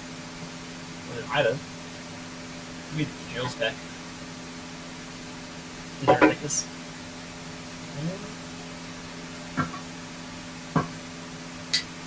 Looks about the same from here. You just drop it. Down here. This one's like a spider ball down. Oh. Before I got my greasy bits on it. Well, I guess this is like. You actually do need these ones. Stay in there. No, it looks the same. Same calipers. Well, no like- accounts. Measure a full width or something. No, the diameter. Of what? Oh, the pin. Depends on the end. They look the same.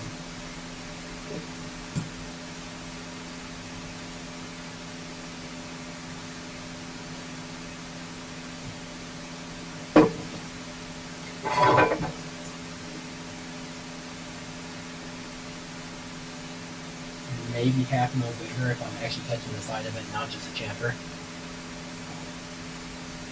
Could be a material spec as well. Just try. If they can't keep it wrong. Does it have the same chamfers on it? What's that mean?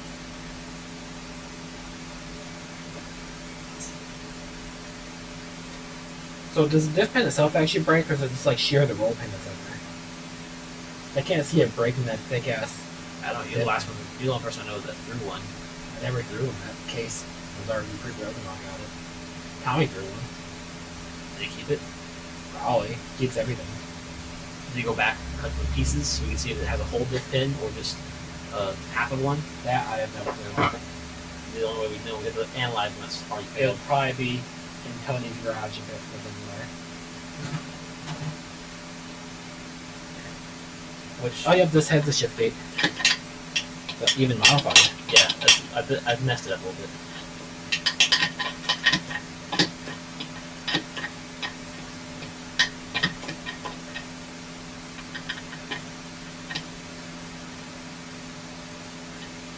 Actually, you modified it the way you were just talking about. Just slightly forward from neutral. I think it's slightly too wide overall. I mean, probably. That's something we couldn't fix. Just weld it and rebuild Right, it. now that we can weld it. Yeah, that's what I want. I just want to be able to like smack this wall, come up, be forced to then smack that wall, be forced to come up a bit. We're almost there. Yeah, that's how much I need. I just need really that much, but not bind. It looks like it might be binding. Hope the mods get 20 of these. This is an F number, so this actually might be a free F series. We could check that right now. If you want to take part in another transmission model up here. I mean, your movement's like that's aligned with first, and then that's about reverse-ish. Unless it's like literally right in the edge of that. Even that, you can see reverse is definitely a wider. Well, it has to be on this because we haven't taken off this edge. I don't think we have to, but it does. Like this is our other important spot because even with this moving the whole system up a bit, we're still getting mighty close to hitting the wall over here. Which we will hit the wall. That's why we had to grind the center thing. Right.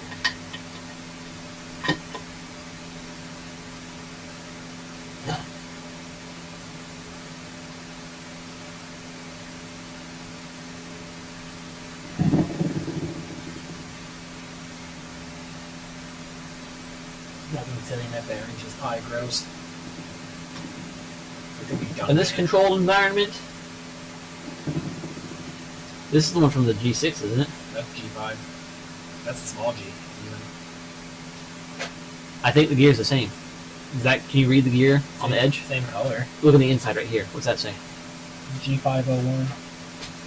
So is this? So yeah, they use the same ratio, which makes sense. It's kind of weird. So that means we might be able to use these sensors in our trans. Well, I mean, it's G series, so we'll work through already. Not necessarily. Not the ratio is different. Where is? Do we have one of those sensors that isn't a dummy still? Is there one inside this case still? No, it's out of the case. No.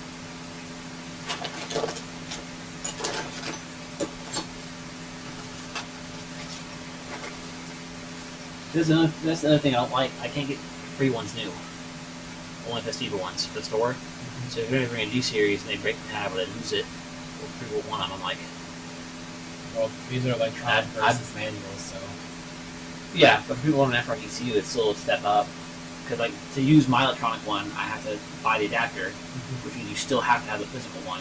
If the E1 bolts in, that'd be super cool for people, not just for me, but Well, you could also just use a Rio one. The Rio's a G diff. it's still physical, isn't it? It's not a digital. Is the newer one? No, it's digital. But I guess it does screw on to. Right. So I don't know, you I've still never need the tried. mechanical. I've never tried the actual part that goes inside the transmission. You don't have to Well- have a Rio transmission line, do you? But I'm pretty sure it's physical. We can take apart this or something. Where the frick is this other sensor at? It would have been like up here. All parts, right?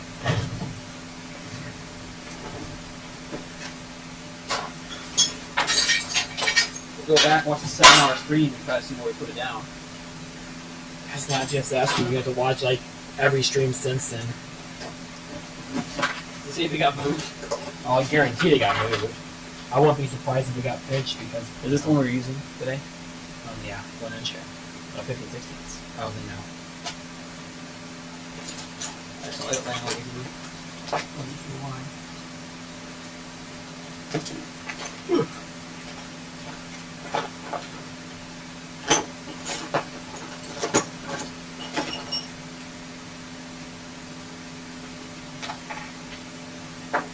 was also kind of pinkish, if I remember correctly.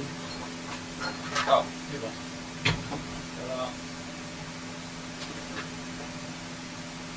And when we tore apart, Yeah.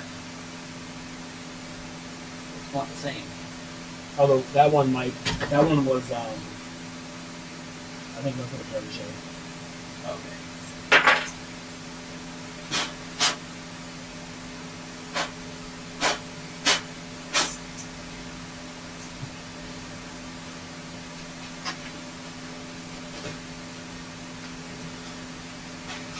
I imagine you'd want to test it in a small G.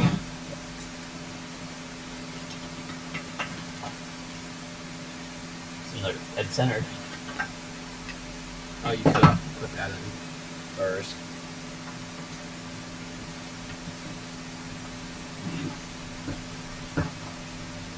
It's good on it.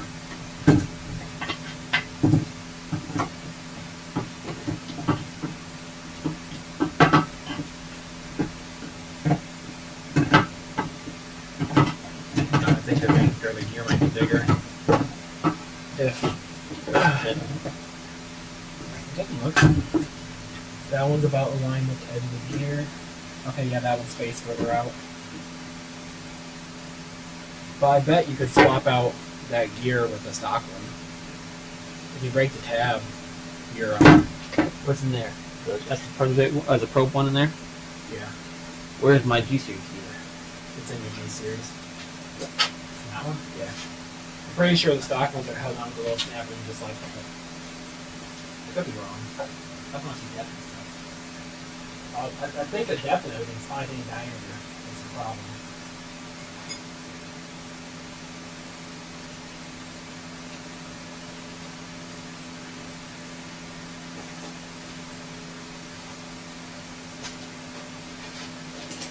Yeah, looks a bit bigger. 25 and a quarter. 25 and a half? So 2 counter gear size. Or does it just need to be this shape?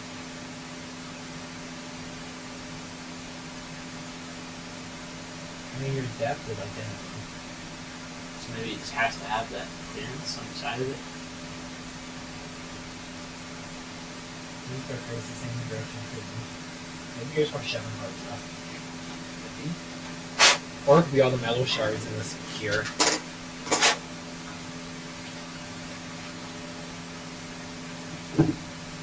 Go ahead and put that in.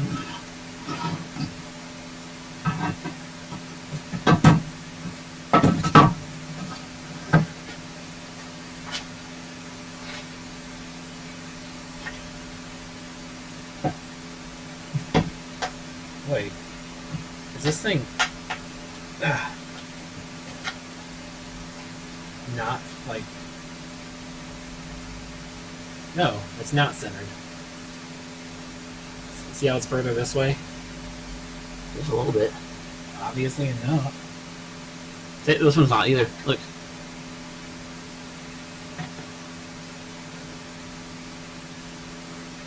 Yeah, by quite a bit too. So the way it fits in, none of the bolts will align.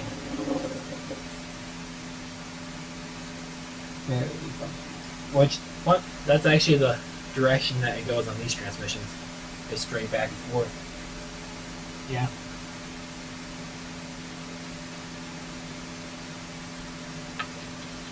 That means it should work all the way over here too, then. Maybe not. Yeah. If anything, it should go even further that way for a better offset.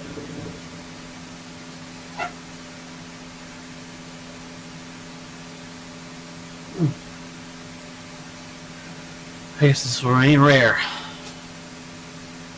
It knows its worth. I should probably just start buying up broken ones and welding new tabs to them. Well, for the GNF, probably, yeah. Oh, fuck the F. for the G. If you want to make money, you both.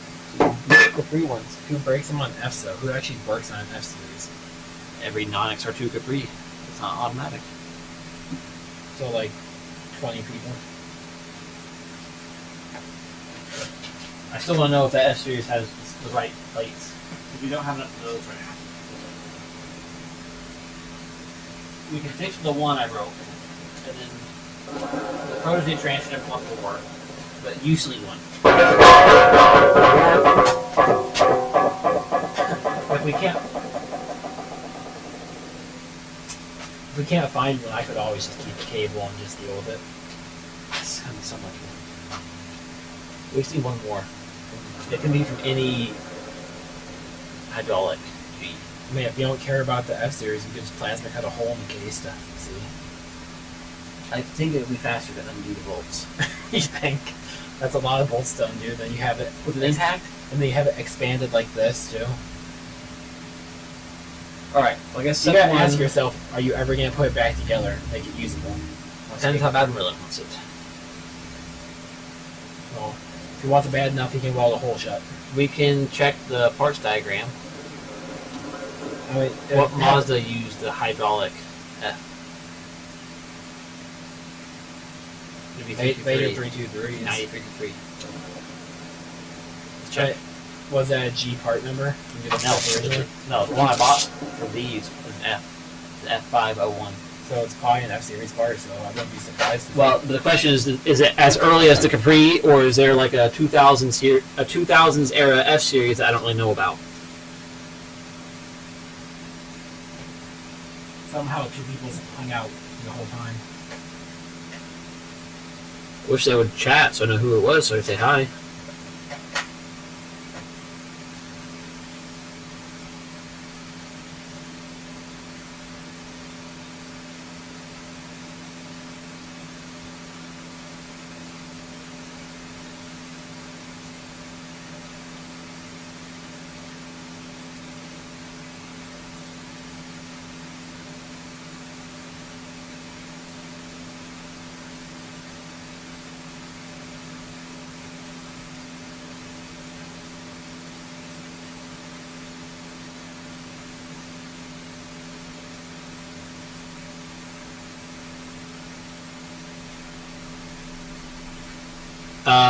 There are a lot of options. They went through 5 revisions during the time period they sold it. B, C, D, E, F. Do they at least look the same? You don't get to know that. Oh, if you click on it, it will bring up a Okay, picture. well this shows the A, and the A is the embossed style.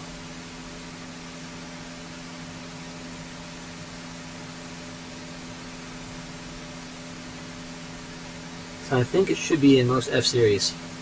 Too bad I scrapped them all. I mean, we could split that case. It's just one more transmission apart. Yeah, I don't want to do that. If anything, we need to put these back together and take yours apart. Do you have any broken F series? No. I wonder if Nate does. People talk about how many broken G's they break. And I go on to the page like, hey, anybody have broken G's for me? And everybody's like, nope. Where are all these broken G's I've heard so much about? We just scrapped them right away.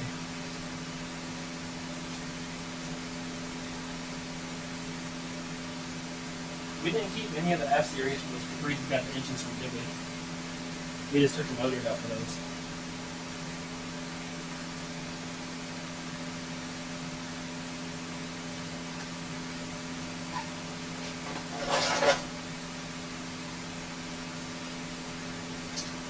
Are you coming back tomorrow? I guess it depends on how much ice is melted. I think I've done enough this weekend to justify, not doing anything else. Steven has to leave tonight to go to the store.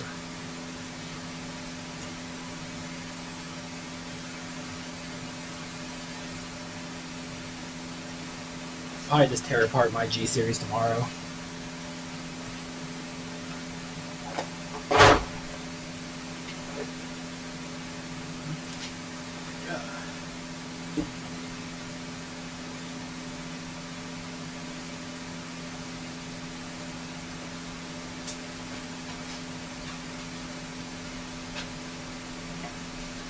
We'll have to take the Maverick to Nate's to make room for all the stuff we're bringing. I figured that was already kind of a given. There's a lot of stuff. Might have to leave the tonneau cover open. That's why we're bringing There's 6 transmissions. 7, really. I could have opened the Protege one for parts as well. Might as well bring the F series too if it actually has parts we can use. 8 transmissions, Yeah. even with 3 and some parts.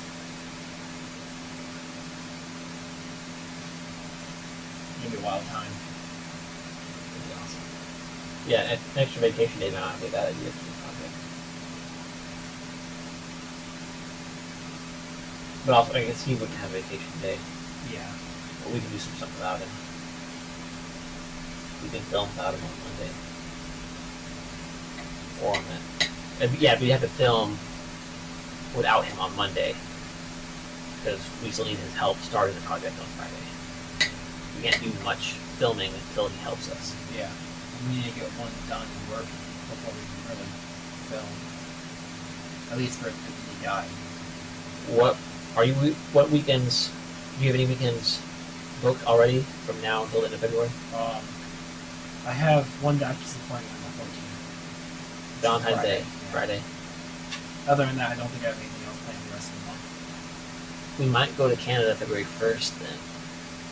Because I already have that weekend off since I plan to go to Nate's. John Allen just messaged me and said he prepaid for a fully modified G6 ready to drop it. I'll tell him it's going to cost him a lot. It sounds like he really wants it, willing to pay quite a bit for me to do it. Because he said, let me pre-buy it and have it fund the project. If that's the case, we should go to Canada soon.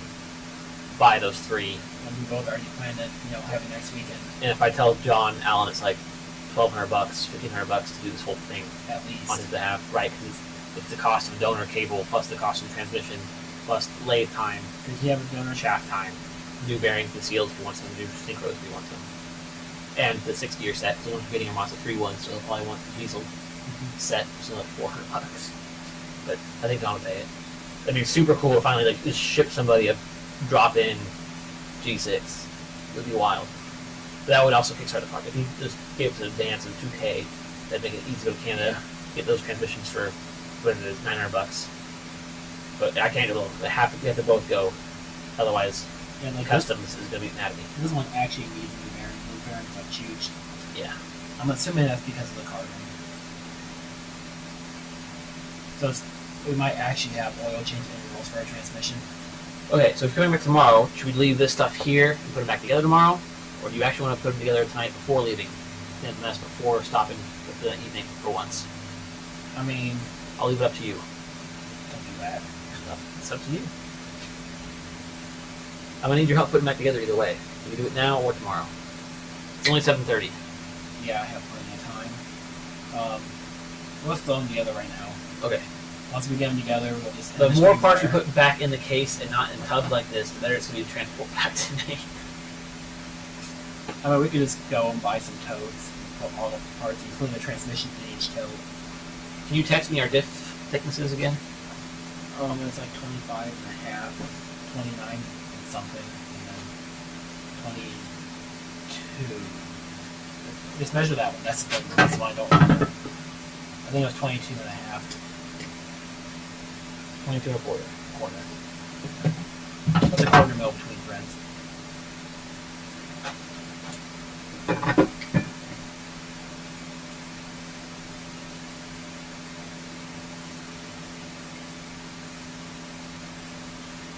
This is 25 and a quarter.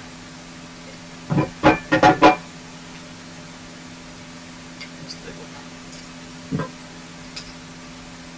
29 on the dot. I mean, I guess it could be a quarter if I make it be a quarter. No, it's 29. A lot of that spreadsheet is good info to have.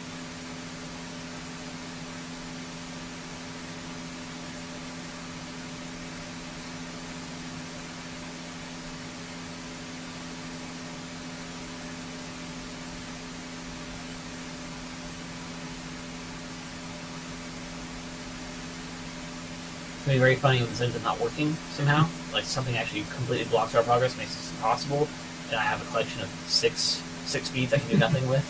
I I guess I can start telling the protege people. I don't think it would really hit that.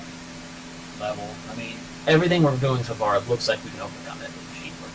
The only question is, will the shaft turn enough? We actually checked, since each mid case bolts on each transmission, this section really cannot be that different between the cable one and that, at least in this depth zone. and the only difference that we found between the big and small G is just that depth, which is why we need a Right.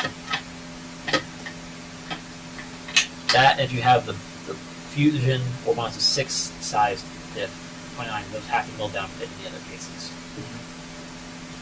They're wide even for the big G.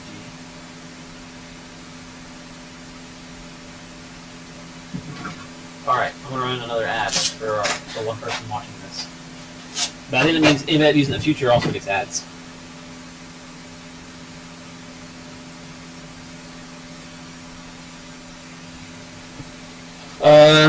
You think you can get here by noon tomorrow? Probably, because I've been waking up early.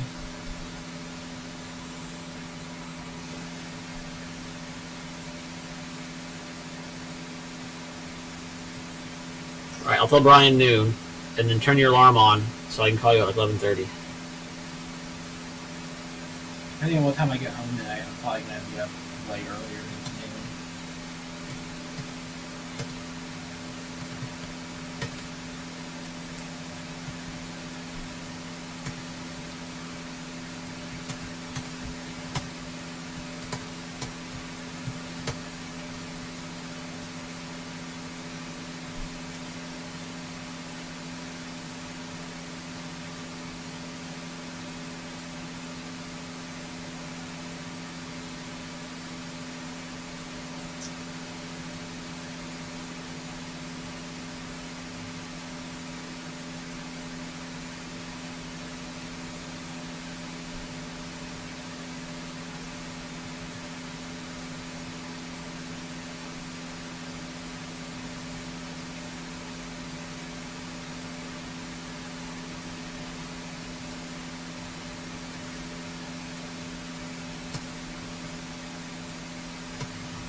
I wonder why they really thought the Fusion needed that much wider of a ring gear.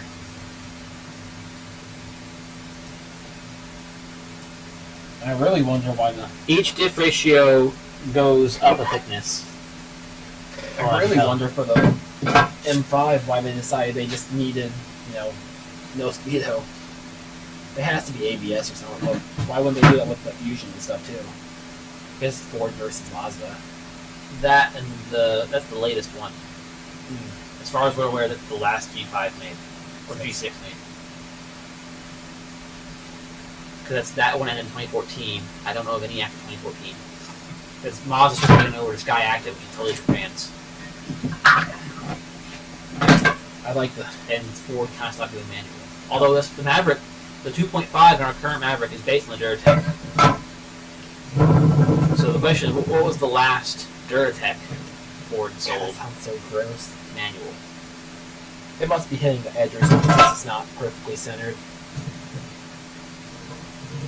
Not, or it's just the crappy bearings. This is the one I was mentioning, how the bearings were really scored up. But I've got 3 wood kits. We can bring those too. Actually, before I forget, let's just do that. Or I will order bearings for these kits. Text that to me real quick, if you don't mind. Main shaft bearings. I'm getting those end cap bearings, but if we're going to be in there, might as well change these out if need be. For some nice Koyos.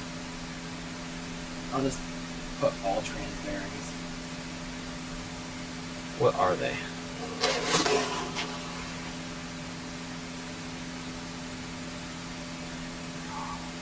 Oh my god, it's the best case. Nice. Koyo. Oh, those are seals. I thought those were a stack of shims or something for a second. Is this for a G5? Okay. That makes sense. That's why I don't want. If we're just using the bearings out of it, I don't want to open it. So here, yeah, these are the end bearings. That must be the diff bearing. Shaft bearings. What the fuck are these? The tops and the bottom are different. You have 6. Yeah, bottoms are tiny. At least on this side it is. What? You have 6 sets of bearings, or 6 bearings total. Right, but I thought the shafts all 4 were the same. No. The front, especially this one's tiny. It's like half the size of that one. So two of them are the same. I guess that's these two. And Yeah. These two. This one, I can't see the partner on the. That's the tiny one, so it's probably that one. That one's bigger, so it's probably this one. All right. So you make. I'll do it the hard way. Go to part two.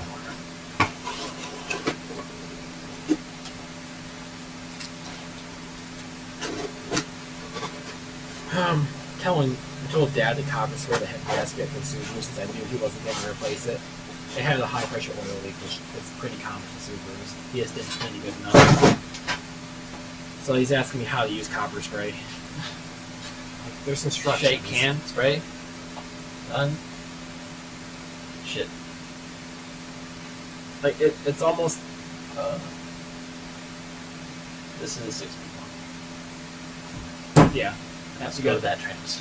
You got the extra set of teeth up here.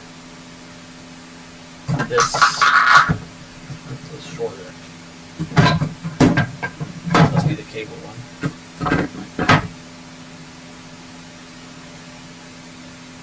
This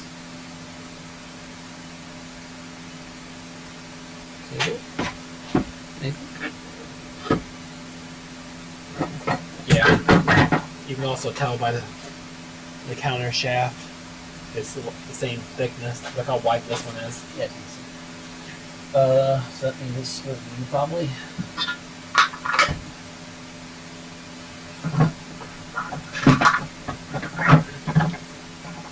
It doesn't even use this bottom half of this gear. What's even the point? Must be easier machine.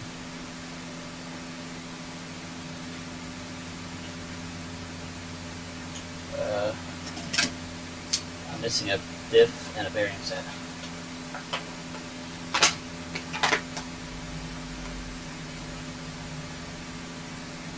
Oh, there's a diff. Wait. This one's definitely all correct. I know that for sure. These are the same height, so these have to be correct. Did we even have both sets in there? Because I think one of these slots only had one set.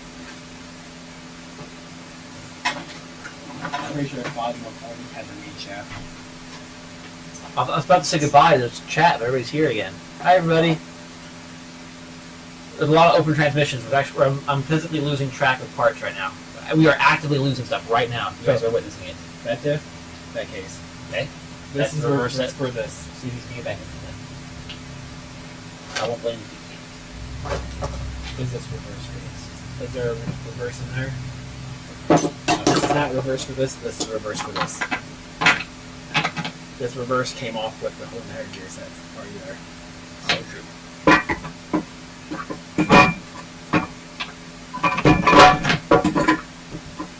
This is one of the bent seal, isn't it? Yeah. So definitely we had the gear set out then. Oh yeah, yeah. Oh, I think that case Yes. only had one. Okay.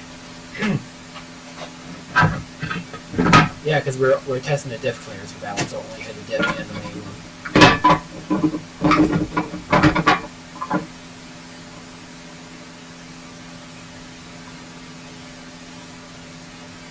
So do we have this gear set? Yeah, there's one gear set that's. All right, we'll get back to me. So the more less in the boxes, the more transmissions, the better.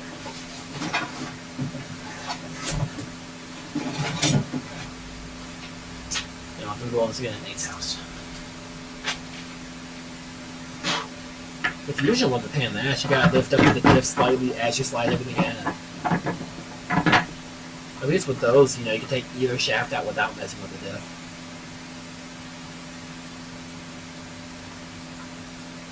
The clocking on these doesn't matter, right? No. It's just a gear. Was Puppy still in here with us? Echo! I don't remember No. ever taking her out. I brought her back in the car. Why, you're scuttering? Yeah. Skittering? I heard something going on over there. We're not back in again. Okay. Looking good. That can go in the box with the G6 stuff. The old G6, perfect. This one was the Fusion one, I believe. Yeah, because it's broken. 5 one. So the shaft in it. we didn't take out. I know you said keep parts in there, but It's fine. I'm not sure why they made third gear longer like that. Oh, third gear is also neutral. That's where it centers in neutral. That way you can slide it out. That's why I couldn't get it out. Wow. It's almost like they thought of stuff. Maybe they didn't. Maybe they like, shit, it doesn't slide together anymore. That's not bad. Maybe. I also don't know if this was in neutral, so. Oh, sure. Oh, yeah, it was just. Oh, the brakes went out. So with this, you gotta be like dead nuts accurate when you put it back together.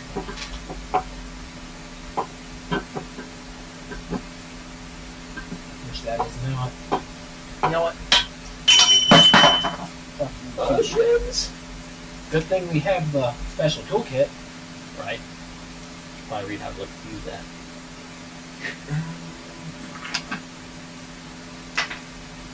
Maybe I'm just gonna take a shift K out and not have to keep trying to realign it.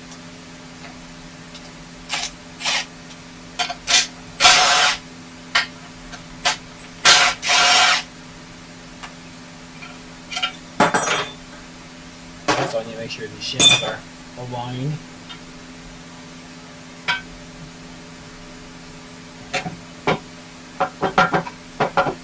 This guy probably.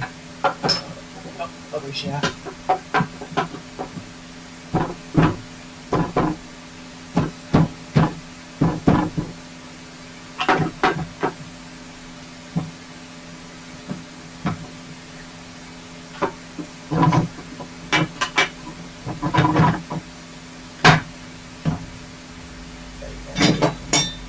Sure. No, not really. All of our bolt holes are aligned. Yep, that's still in the way though. How do you know it's oriented right? This goes to the hole. There's no real orientation. What hole? Like, it's through the hole. This goes all the way up to stick out like that far.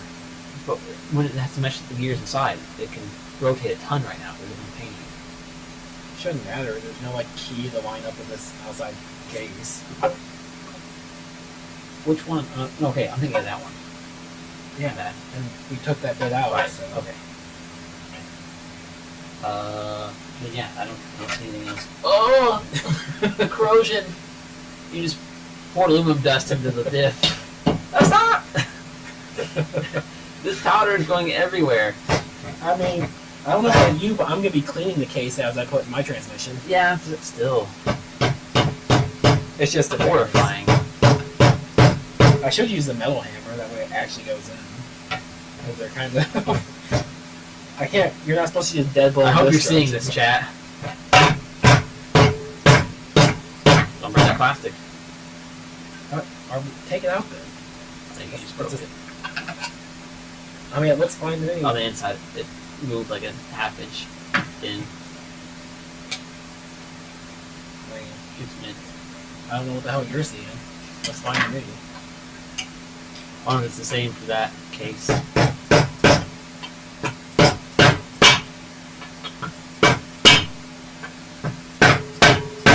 Oh, there we go.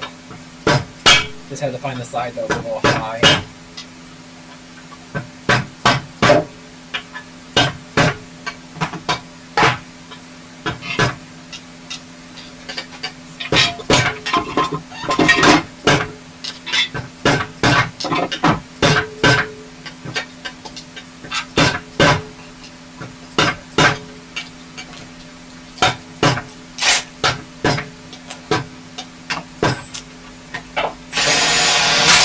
We need to bring the die grinder too. In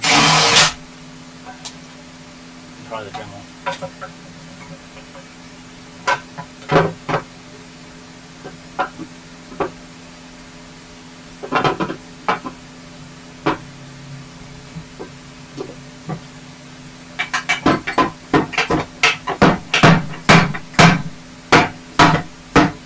Nope. It's probably the... No. No. Being over there is probably reverse gear.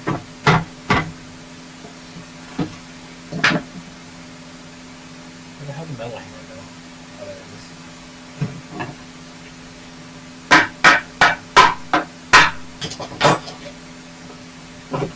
Make sure reverse oriented out. No, it is. I don't see anything out of the ordinary.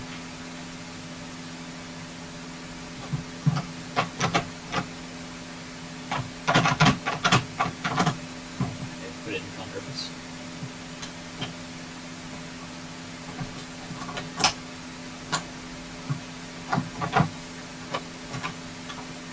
I think it's technically in multiple gears at the same time right now. There we go. That's an A gear, that's not a gear.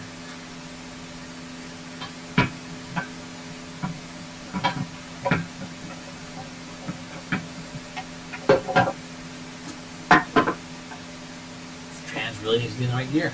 It's already suited right here. Or I guess A gear, because it wasn't in any gear. It was in multiple gear.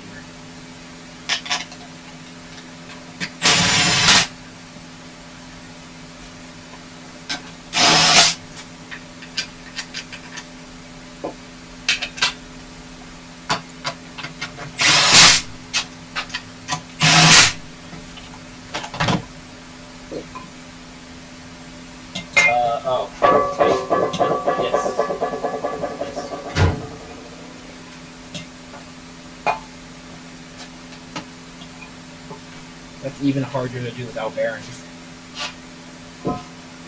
Yeah, I bumped this morning, broke it finally after months of being careful. Broke a plastic. This is the mid I want to use on mine. So We can swap it out for one of the metal. assuming it fits, it doesn't want to use the project one.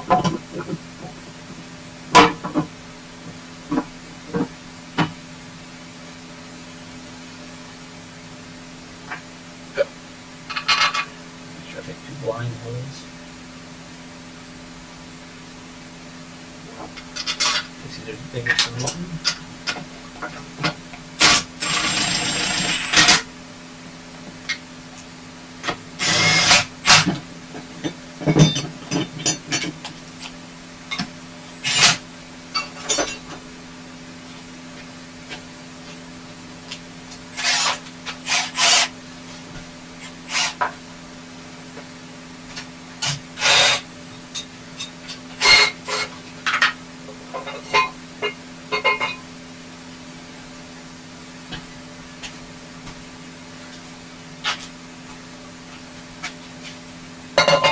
A little bit easier when you don't have a plastic nipple to align.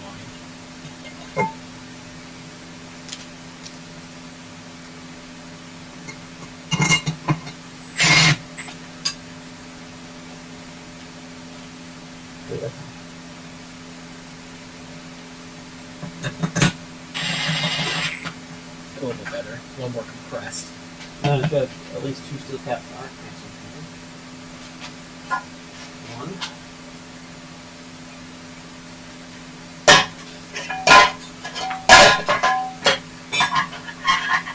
Or maybe no. Steel caps almost don't care about orientation, they just go in. So where put the nice one at? The full goober. Again.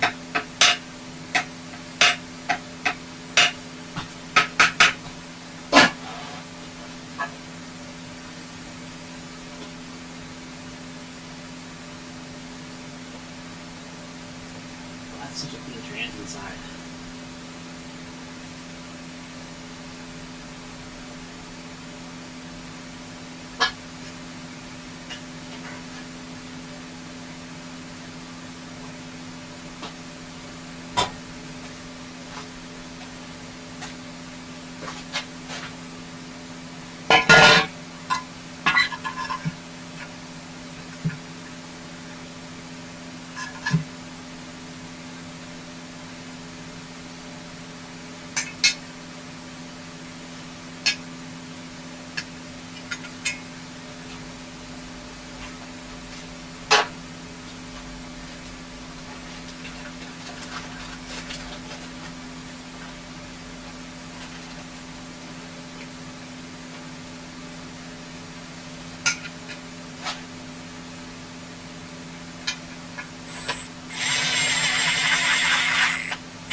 Do it. Oh.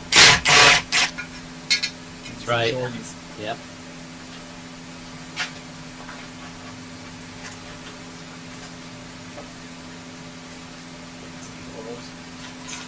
Core.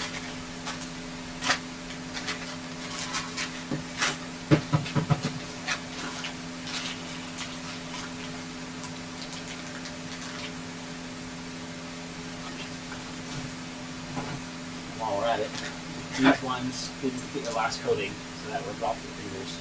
Right, so gold. So instead, I to refine the box I just bought, like you said, for the wrong piece. So box and gold. Why do that? This. Like this. Yeah, Box. this. Why do you need fancy bolts? If we're just putting back together temporarily. To bring the mates, so we put the end caps on. For good sixes, not good. Is that your back?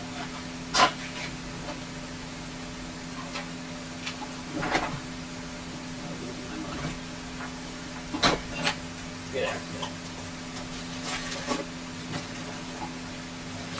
You see, these bags are 25s. 16s. There's 25s. Alright. Put those in there. And where? Just like examination stuff. Why did I buy these?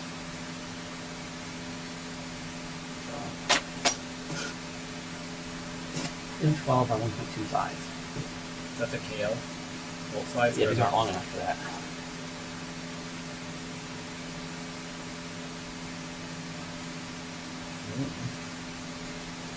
Maybe like mounts or something. Seems still short. Have you tried to actually pull these out yet? These are new, the right size to extend the ones in the front, along with the sleeves I bought to make them these in the front core sport bolts. That's it. Do what? What did you say? Have you tried taking any of these out yet? This All of one? them. Really? See all the other ones I have? I did not. Well, those ones never had. Well, that one did. That one didn't. Yeah, I bought so that you work fit for some reason. Came right out, and then you can clean it up.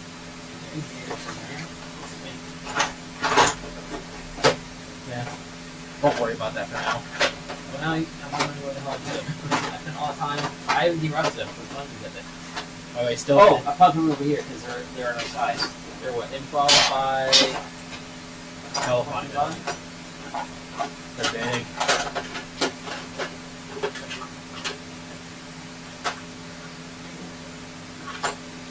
You don't just leave them in the evaporest, did you? No, it's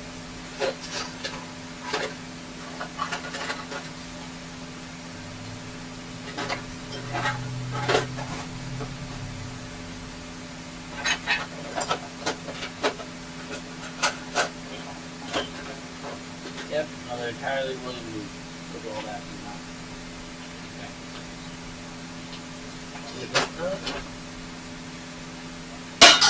What? Dropped in the pan.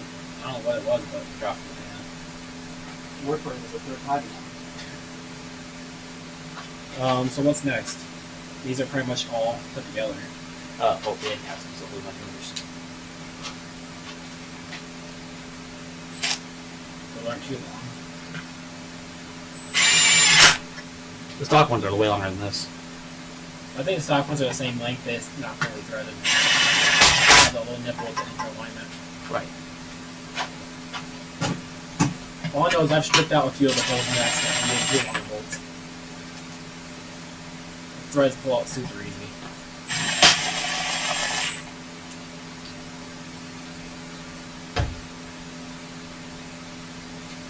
One here.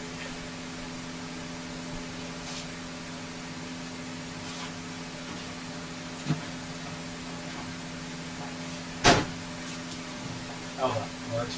These works. Fancy bolts that no one should ever use.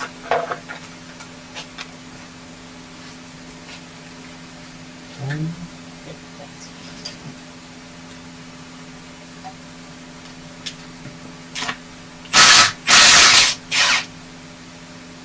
guess they do work.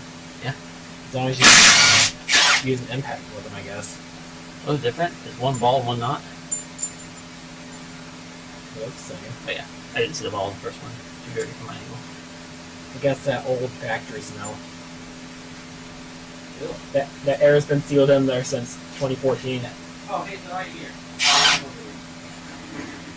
I mean, it's almost pointless to take those out because we kind of, aren't using the It same. makes them easier to handle, first of all, and second of all, now we use nice studs.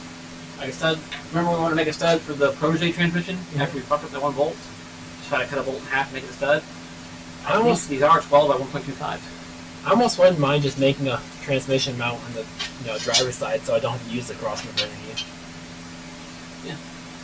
But about as long as an in-12 1.25 stud, you're going to find stock. Yeah. That'd be bad. They're shorter on the Protege though. And one That's of the just green G6s. Loctite. Yes. They use a lot of it. Yes.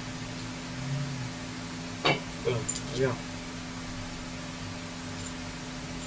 Or, maybe each trans uses one short and one tall. This one had too long. Yeah. Weird.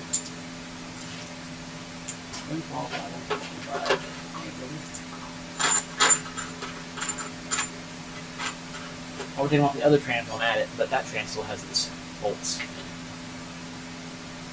Its whole ass mount still on it.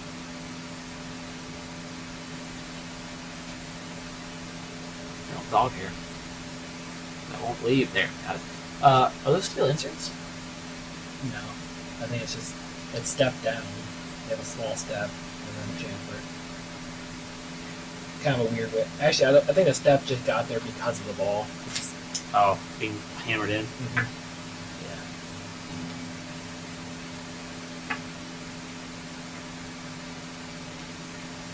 It's actually a really nice breather. We should knock that out and use it. Yeah, I bet it feels loose as heck. Well, it's not rotted in half, so it's nice. This one is okay. Oh, so free spins even. This one, ooh, crunchy. That one pretty rough. You lost the video. What? Oh, back. Okay. I didn't point it out because I got scared.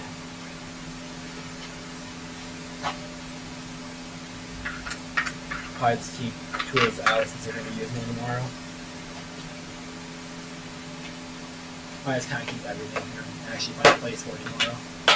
Wish we had a solid date for going mates. That way we could actually plan a little better. We can all day if you want. Just up to whatever we're free. I thought it was whenever Charlie. If he ends up stopping, we're not sure if he still is or not. I mean, let me rephrase that. We were never sure if he was or not. Which is more likely than not. Or more. Alright, so all these bolts are from UV6. What is this from? That was just inside the transmission. If they're in that box behind you, so they're fending bolts. Which box? There's a lot of them. The black tub right in front of you. This? No, under the table. Oh. Yeah. Put the 3-jaw folder in there. Nate has punches. Honestly, Nate does not have good sockets. We should bring our socket set. Both the big ones and the small ones. Let's buy every seal and bearing that we can. Yeah. So I don't have to open those kits and only use everything but the synchros. You can probably find those local without having to buy them straight from China. Japan, sorry. Yeah, I don't have to buy the mods ones. I'm just going to buy, like, better brand ones. I'll buy not made in China seals. Timkins, or Koyos, or NSK, or NOK, All that stuff we should be able to find local. I can find it on eBay. Or even if it does ship, it'll be here in a week and a half. So I find, like, sizes. Or part suit sometimes gives me the cross references for other brands like Milwaukee and stuff. We can get NSK and Koyo bearings for the inside. I trust the Koyo ones. Well, we can see. I actually just bought OEM Protege throw-up bearings for somebody because like, all the brands are going out on me. Like I tried Koyo, sick. Like I tried a Koyo once and it was the same thing, it failed. Like that's probably what comes with the box, but I'll buy you OEM if you want. So I bought OEM Protege 5 throw-up bearings, open the box, which is what comes in the Exetti kit anyway. So That's why I like the Exit. You're getting like everything that Mazda bought. Then even these have a mix of Koyo and SK from what it looks like, and they give you the same deal, mix of both, which is nice.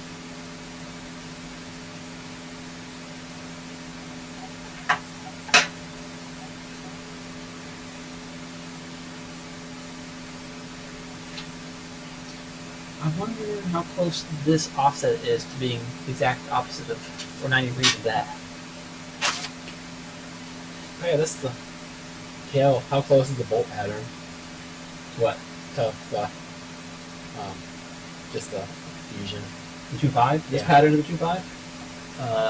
It doesn't look that different. Rotating the same orientation.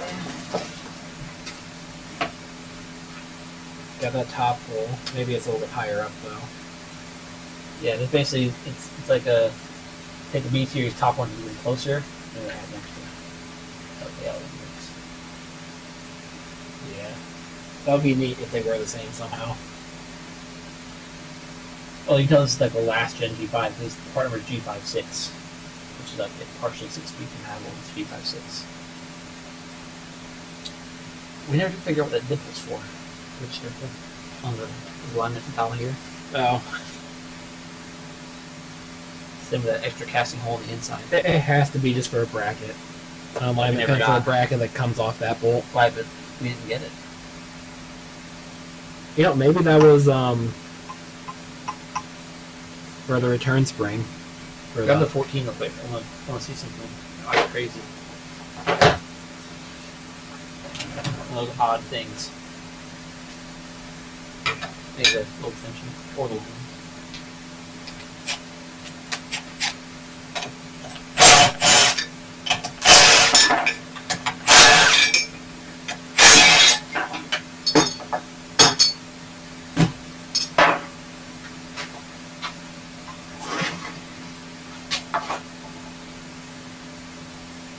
Not quite. that's like in the complete wrong orientation anyway. That's what I thought. That's what I was looking at. I was like, wait. I was like, oh yeah, it's got the two-hole offset. I was like, hold on. This is tipped 90 degrees.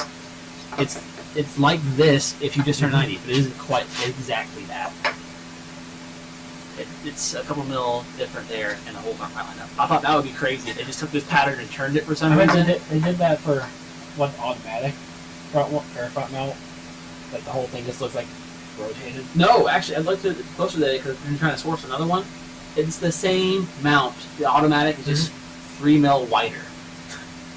So here, I just bought another one. We'll go grab it because Bobby G can want one. The other car. I bought this one because it said it was for auto, and it's not the manual one. But what is that massive freaking one? Over there. But yeah, the back tube, everything about it's identical. The spacing on this width is like 4 mil different. That's it. Otherwise, it's the same. Which is so dumb.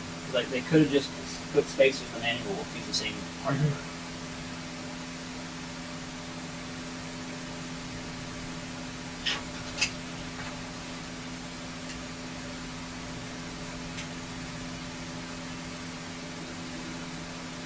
I have one auto one. I bought like 4 off eBay. 2 got canceled. 1 shipped from the manual. No shipped from 1 auto. So I thought, yeah, I have a source now. Tried twice more. None of them got canceled before they showed up. And well, one of them, I think it was an EVA, actually still it was a key and mold. We have all the key and mold marks in it. And then Marmon made their own molds, but it's got nasty flashing and no marks. I mean, you could get some really cheap ones and just cut that bracket off and have SES make them.